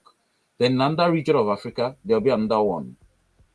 And like I said, part of why or what's going to keep them doing their own thing is not number one, cultural and primarily religion. And even the fact that these are largely not even all the same people. Just because they're all black doesn't mean they're all the same people. I understand There's a global blackness, and we're all under the same boot. Understand? But our histories are not all the same. You know, the I don't want to be doing Pan Africanism with a black Muslim just because he's an African too. When this same black Muslim would tell me that if he had a job, he would rather employ a Muslim Palestinian over me. Why? Also, why am I going to fool myself? Just because he's black. But he actually loves a Palestinian more than me. Look at what happens in Nigeria. When they kill Palestinian people, what happens to the Christians? They start killing Christians. True or false? Just because they killed some people in Palestine. That's ignorant. Those are I don't know what to call them. And Absolutely see, ignorant, the way I see, and why I'm saying this thing is going to be ignorant regional. fools. Why I'm saying this thing is going to be regional is because, yes, there's an awakening going on the continent. But when you look at where this awakening is going on, it's largely in the Christian parts. The Muslim parts are still locked in their religion. And you remember, this is a religion that For there's a me, it sounds as though religion is even much more of a bigger problem for yes. Africans to unite more than anything else. The More Christian part than of Africa anything will else. wake up before the Muslim part. It's as simple as that. The Muslim part they will remain, and Islam is a colonial religion by Arabs. It's not any, there's nothing, if anything, Islam is anti African. It erases, debases African culture. Next thing you start speaking Arabic, praying to an Arabic God, answering an Arabic name, wearing Arabic clothes. Where's the African culture left? Same thing with Christianity. You start answering John, you start praying to Jesus, you start speaking English or French, and wearing suit and tie. When I tell Muslims that you guys, you guys don't realize that the same way we were colonized, you guys too were colonized. They don't see it, which is why I said it's the Christian part that's going to wake up first before the Muslim part. And the waking up is taking too long. Yes, because see, we black people need to realize on. I've been saying that I gave the breakdown about if black people saw themselves as prisoners of war, they will understand their lives or their position much better. A lot of people don't like to hear it because they think, oh, you're putting us down, you're putting us down. But the reality is, the Pope declared war on you in 1492. That papal bull, that Doctrine Inter Caetera, whatever decree, it was a declaration of war against the black people and pagans. And that war has not ended. And if we understand this, then when I say this, it will make more sense even. As a black person, black people on this planet, were the victims of the greatest ever war in human history. 1,000 years by the Arabs, 600 years by the Europeans. The longest and most brutal ever war in human history. That's one. Two, were the victims of the greatest crimes against humanity. These two crimes against humanity, top five, if not even top three. Trans-Saharan slave trade, transatlantic slave trade. That even at some point were happening at the same time, became business partners. Three, were the victims of the greatest ever social engineering experiment in human history. That's why we're speaking English and we're answering English names, worshipping capitalism and Christianity. It's not our culture. But somebody is forcing us to do this. This is social engineering. The greatest ever, so a whole continent being socially re-engineered. I mean, I've never seen anything else on this scale before. Yeah, Obi Man says the African Christian can critique a Christianity. The African Muslim cannot critique Islam. Yeah. Yeah, we know that. And then four, And four Africans were the victims of the greatest ever wealth transfer in human history.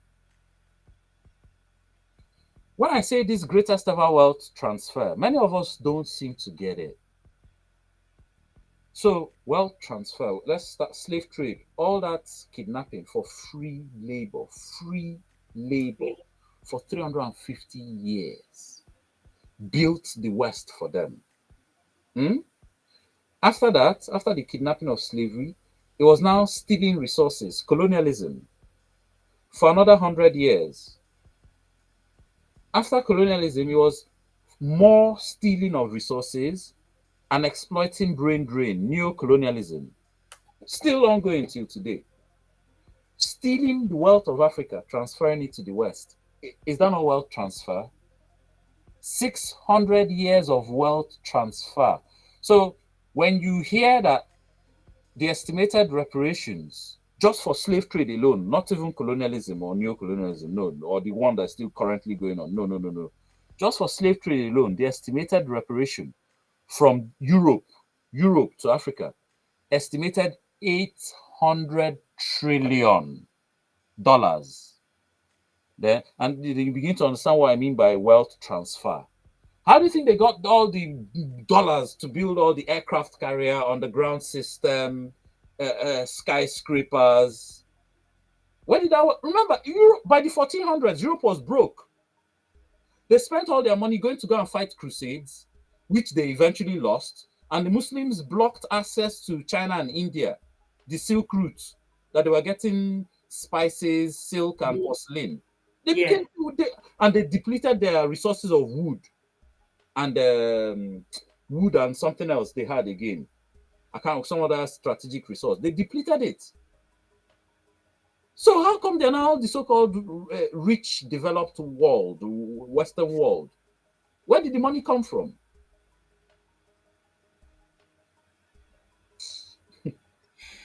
Yes. Starman, we have been live for an hour 42 minutes already. So let's start rounding up. Yeah, I said I was going to talk about nuclear weapons before. And I was talking about a third force. Yeah, there's the G7 force, BRICS, but there's this third force nobody ever talks about or seems to notice. Mm-hmm. The third force doesn't seem to know itself. The Africans. Mm-hmm. One of our brothers mentioned nuclear weapons, that Africa needs nuclear weapons. I actually disagree. We don't need nuclear weapons to take power. All we need is revolution. Overthrow the prison warders who have been masquerading as our leaders. Once we overthrow them, you see this like Arabs had their Arab Spring. We haven't had a tropical African version. If we want freedom, we need one. If we as tropical Africans want freedom, we need an Arab Spring level. I'm not saying the same exact thing, copycat. No, no, no, no. But that sort of revolution, domino effect, country to country to country, cleaning out all the old bullshit. Eh? So until we have that revolution, we're not going anywhere. Now, once we do this, the West, now, and I keep saying that this current generation is in our hands to do this. If we don't do this, our children are slaves forever. And why I'm saying this is because we're living through a time when the West is on a decline. If we do not seize this opportunity and free ourselves, while the West is distracted with Ukraine, China, plus the decline, what's going to happen is as soon as China knocks the West down, China is going to seize Africa because China understands that Africa gave the West her strength. She's not going to just leave Africa because the West is only going to go back, take Africa, and push back down on China. China is just going to, right, the West is down. I've wrestled Africa off her. I have to keep Africa. And we're going to end up in a new colonialism. This is our opportunity. This 10 years from 2020 to 2030 is not only the most dangerous decade in human history, but the greatest opportunity Africans have to free themselves. And when we do this revolution and free ourselves and take over and our sovereignty and actually self-determine ourselves, which means we now control our resources. It's no longer G7, IMF. At this stage, you begin to see those countries. Remember, I said earlier that the West to try and use other countries and other instruments to back them in a corner. They'll begin to now form their own union. And why I was talking about the Ubuntu part of Africa before was because that region, West Central Africa, I actually see forming an Ubuntu union because that's Ubuntu is a socio-political economic system. They are going to form an Ubuntu union, and Ubuntu is not capitalist. So, if anything, they are going to be exchanging resources for mutual benefit, and they won't really need the West. Now, the only options the West will now have will be okay, we're going to sanction you, we're going to sanction you. But hello, didn't you try sanctioning Russia, who actually had all the resources? And how did that backfire on you? What, you think we're stupid? But try, yeah, go on, be our guest, sanction us. We have resources and you want to sanction us. So far, what? Go ahead. That's not going to work. Their second option will be, right, and this is the one people fear a lot. Oh, they're going to nuke us. Nah. They need those resources too much. Remember, their economies are built on resources. If they nuke us, they fuck up the resources too. Oh, excuse your French again. Sorry, yeah. So they're not, Be present. yeah, they're not going to nuke. If anything, they'll put boots on ground. They'll create some scenario. Oh, something, weapons of mass destruction, some LG. I mean, this they will use LGBTQ, humanitarian. Oh, boots on ground. But But decimation of the land is something they will not in that magnitude because, of course, it means everybody loses, even yeah, they yeah. themselves. So boots on the ground is the only realistic option, which I think will eventually even still backfire because first things first, the men of the West today do not have a fighting stomach. That's number one. Even so a lot of them are still crazy, though. I'm not getting it twisted. So they are like the American army still trains hardened killers, brainwashed hardened killers. So I'm not getting it twisted. But all that needs to happen is number one, they can't outnumber us. If they are coming to come and invade us, they can't outnumber us.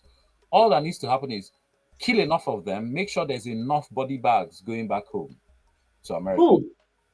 No, kill enough of the Let's West. be careful. Let's be careful with the words we choose to use, No, I'm please. talking about should they invade, putting boots on ground, Yeah. which is going to involve killing. All we need to do is liquid or nullify enough of them, send them home in body bags, and opinion will change. They'll be like, okay, this is sorry, this endeavor is getting too expensive now. So Yeah. I believe this is the greatest opportunity we have to free ourselves. But So I know you really has written something that I don't understand. I read it twice, couldn't understand, but maybe you will. Can you the see the YouTube comments, Starman? the is it the Egypt pyramid on the back of the dollar? That's the question she asked, but she then wrote again. She said, the imaginary God isn't humble. It Isn't requires worship.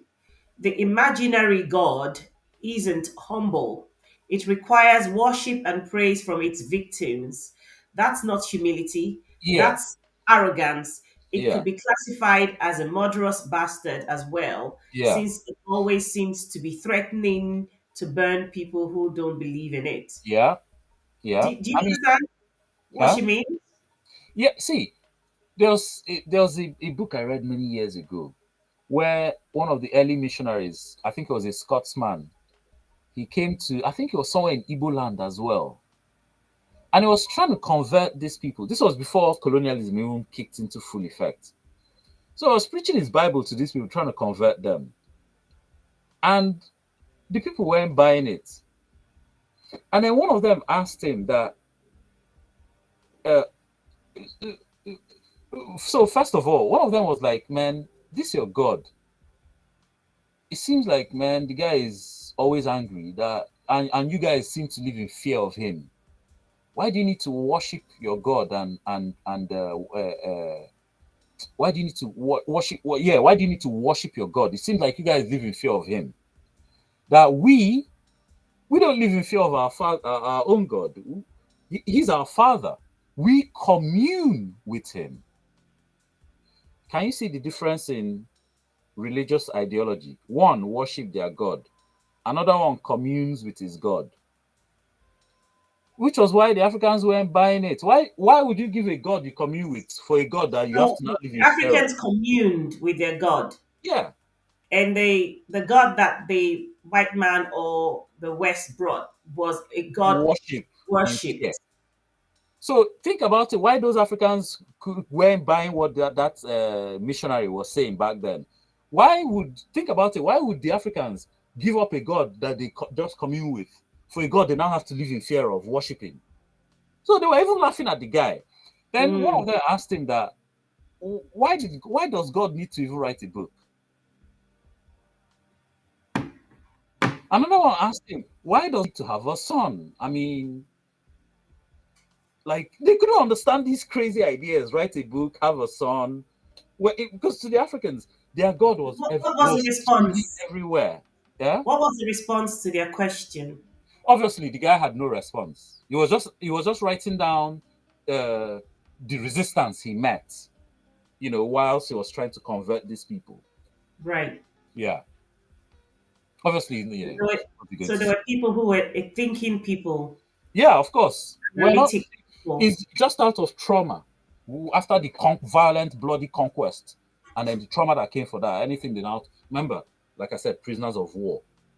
The survivors are traumatized. When the conquerors now say, "Oh yeah, march this way," all of you march. When they say, "Oh yeah, start digging," everybody start digging. You know, that's what happened. They were literally trauma, and we're still in that trauma. Only a handful are beginning to wake up, are beginning to really, and even that waking up is a process. Other than the fact that, of course, because of the tools and the technique the West using Christianity to oppress and control the Africans they met. Of course, it can be argued that why should, if you revere something that is greater than yourself, for something to be your God, like in my own understanding, you cannot be my God if I perceive you to be an equal, isn't it? Mm, You cannot be my God if you are an equal. For you to be a God to me, it means that you're superior, isn't it? mm, And if I know you to be superior to me or perceive you to be superior to me, then I can give you worship. However, in the context of what we speak about, we understand why they were deliberate in using some of the terms that they used. mm. Because you don't question a power that you worship, isn't it? Um, I mean, I don't think having a God necessarily means having to be in fear of that God. I Being mean, in worship respect is doesn't one necessarily mean being respect is one thing. being in worship Yeah. doesn't necessarily mean having to acknowledge fear. However, that's how it was concocted for the Africans to perceive this God that the Western people have brought with the Bible. Mm, mm. Yeah, yeah, Because that's how so, that's so right. Africans now, for them, worship and reverencing the God they serve connotes fear, trembling Yeah, in the presence of that supreme being, yeah. because that's the way they were conditioned to understand this. But even the Bible is enough to make you live in fear of that God. You know, I mean, we see what he does to, or what he tells his followers to do to people who go against him, the punishment reserved for sinners, all that stuff. That alone. is enough to make you live in fear of him.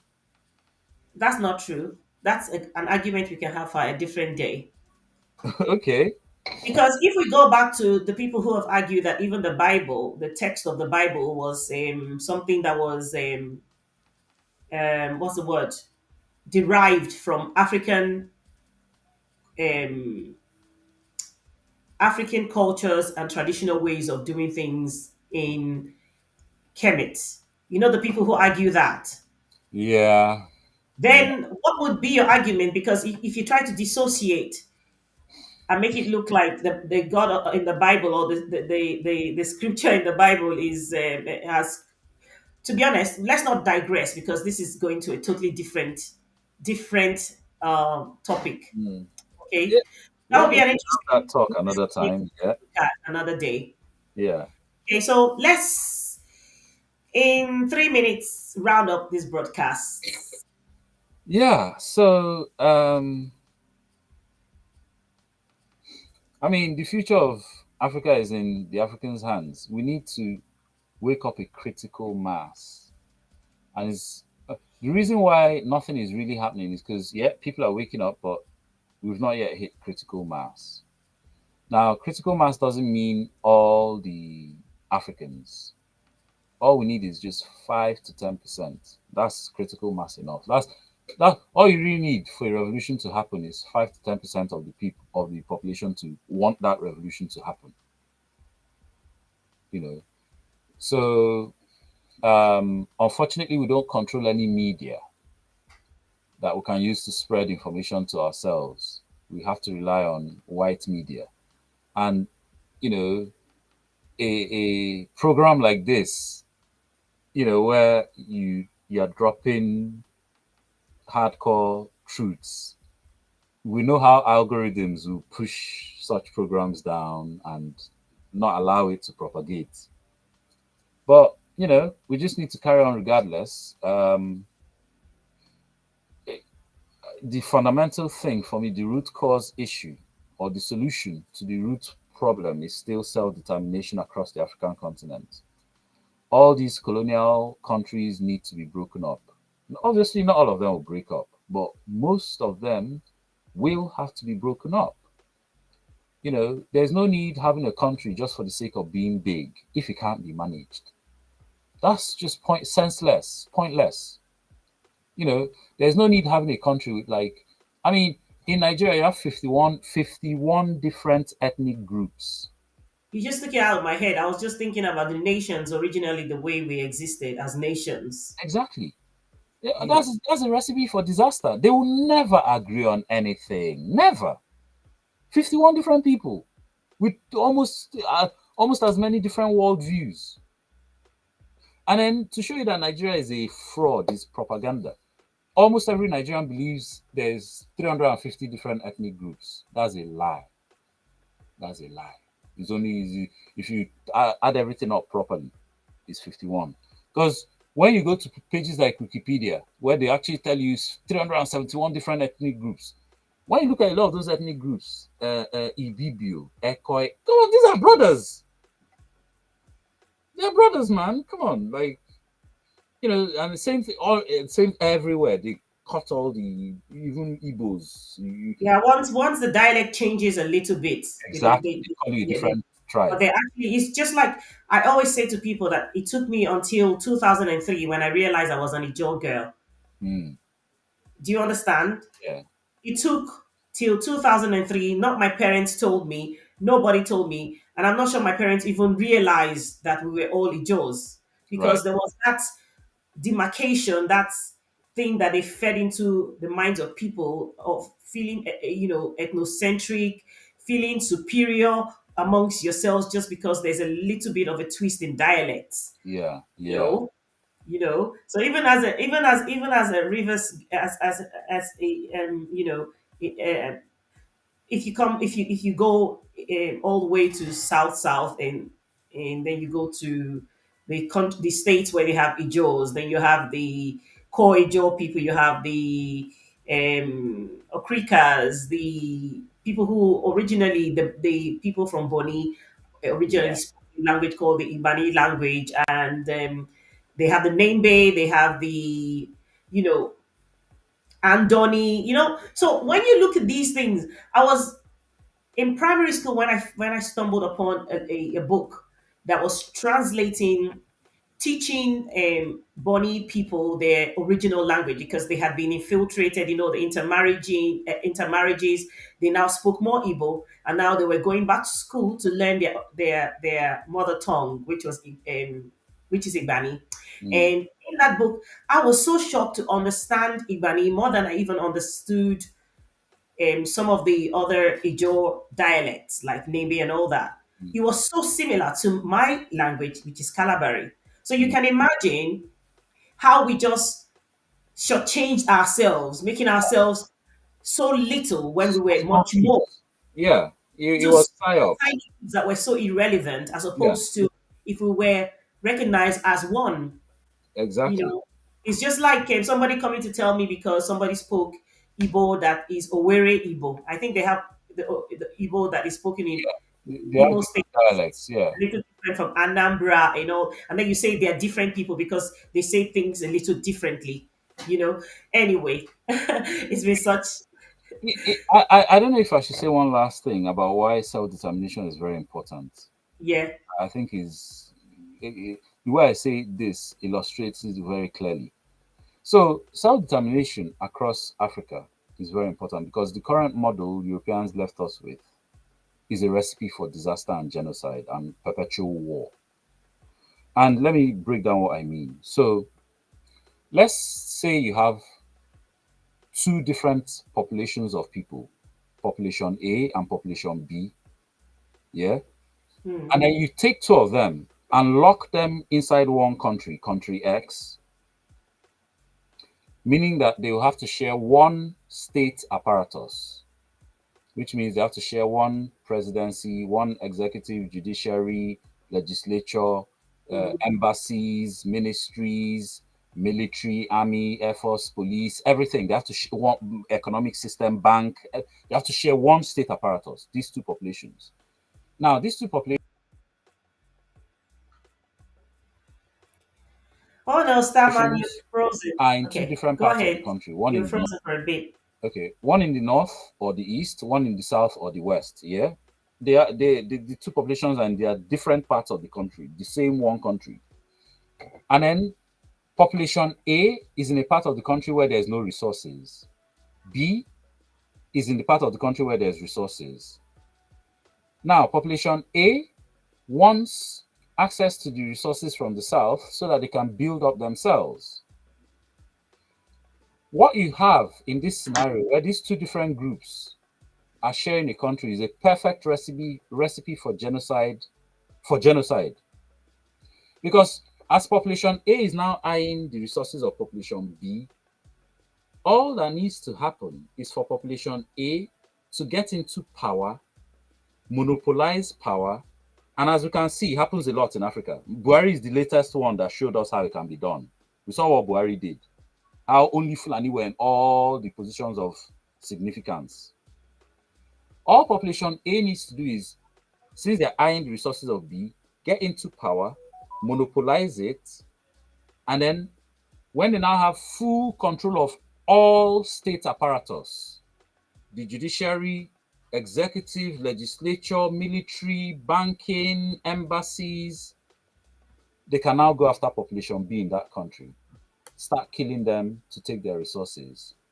And let me say why I said this is genocide. The best scenario for genocide. As they are killing population B and stealing their resources, it is a genocide because population B has no access to any state resources or apparatus to fight back and defend themselves. Nothing is a genocide. All population B can do, to no effect even, is run to the international community. Hey, guys, they are killing us here. Oh. The international community will look at, oh, sorry, internal affairs, we can't really, and you're left to your own It's device. always internal affairs when the person or the people in power is having their interests. And then I was even going to get to, so now The situation is even worse. If a foreign interest wants the resources in the land of population B, eh, and then because population A too want it, they want the benefits of it. The foreigners now use A to go and carry out that genocide. That means even when you run to international community, they will look. You see what BBC does. BBC will cut. You guys are the terrorists. They will use their media, that foreign media that wants that resource. They will use that. Oh, you guys. They say you guys are rebels. You can complain all you want. Oh, okay, okay, okay. Let's go to your embassy now. Remember, your embassy is being controlled by population A. Your embassy too will just say, oh, they are just some crazy rebels. It's over for you. They've left you to the lamb. Anything from the population A can do anything they want to you. As far as the world is concerned, you guys are rebels and terrorists. Which was what happened. An example of it that happened during the NSAS in Nigeria. No one can ever rival the nepotistic tendencies of Buhari, and I do hope nobody. I don't imagine anybody else ever being worse than what Buhari did. However, Now, a second part to this story is imagine the same population A and population B. You take two yeah, of them, put A in country X, put B in country Y. Even if A wants the resources in country Y and they're willing now, so by virtue of being in two different countries, you have two different state apparatus. Each population has their own judiciary, executive, army, embassy, banks, everything. Even if A wants the resources in population B's country, their country Y, and they decide, okay, let's launch tanks, launch planes, jet fighters, everything, you're not going to get a genocide. What you're going to get is a war because population B, they too now have state apparatus that they can use to fight back. And if it's foreign interests that's behind population A, eh, population B too now has an embassy that they can use to lobby other countries and say, hey, hey, guys, they are killing us for our resources. Those resources, we're willing to sell it to you. Give us tanks too. And you will always find someone that will take you up on that offer. which is It's what not happened in a Syria, isn't genocide. it? Huh? An example of can be used of Syria. Right, exactly.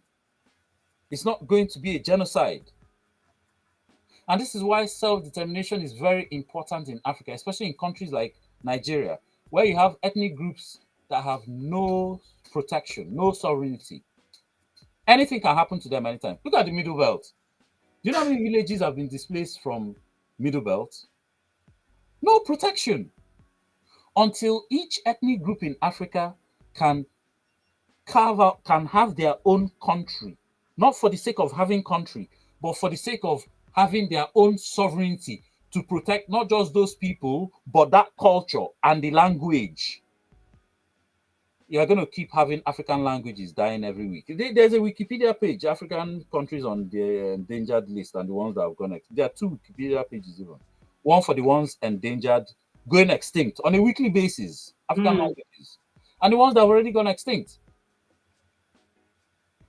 All because a lot of these languages are forced into countries where you're either speaking French or English, and when you're not, you'll be so mixed that you have to learn somebody else's language for which is not a bad thing. But like in Nigeria, when an Igbo man has to leave Igbo land as a kid, maybe because his parents took him to Lagos, he grows up in Lagos, now learns Yoruba more than his own Igbo because everybody around him is Yoruba.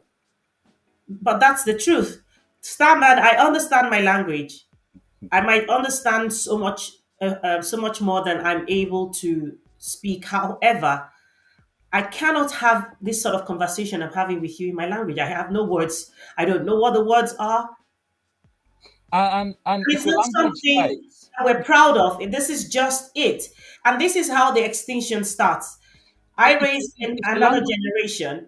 I'm here in London. Sometimes my daughter says to me, Mom, how do you say this in Calabari? And I find myself actually thinking. I'm the one saying to her, you must learn my language, you must, da, da, da, da." And I speak the ones that I remember all the time to her. But the moment she asks a question and I go, and I just realize, oh my God, can you then imagine what is going to happen to the next generation? I sometimes have to call my Exactly. mom See, and say, as I call my mom and say, how do you say this? Because I have searched my brain and that information is not there. yeah. So you can imagine, it's a shame. It's a shame that it took See, this long for us to actually come to this place to understanding. what we're saying now is very important. Is very critical. See, when a language dies, the culture dies. And language is the very cornerstone of culture. Without a language, you cannot have that whatever unique culture you have there. When that culture dies, the people become identityless, they become lost. They become like you know how throughout history when they enslave people and erase their identity Yeah. and they suddenly don't have any orientation anymore. Even when they free them, they don't know where to go. They don't know where home is.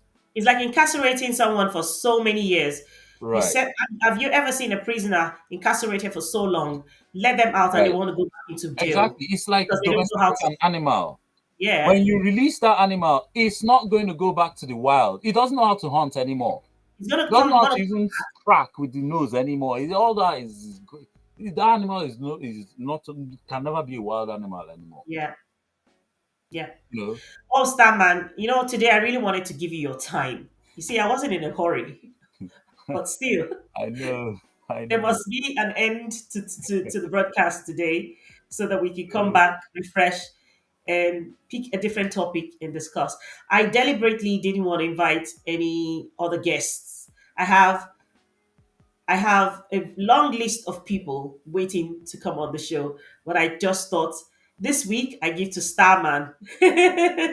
Well, one more thing I wanted to say for the brother that mentioned nukes. Why I was saying we don't even need nukes. Yeah. Once we self-determine and control our resources, at that stage, on self-determination, clearly we don't have an army. We don't have a. It takes 15 years to build up a nuclear program. So there's no way we're just going to get nukes. Yeah.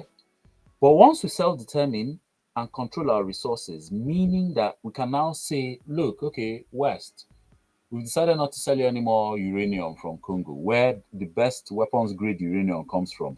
We decided not to sell you anymore.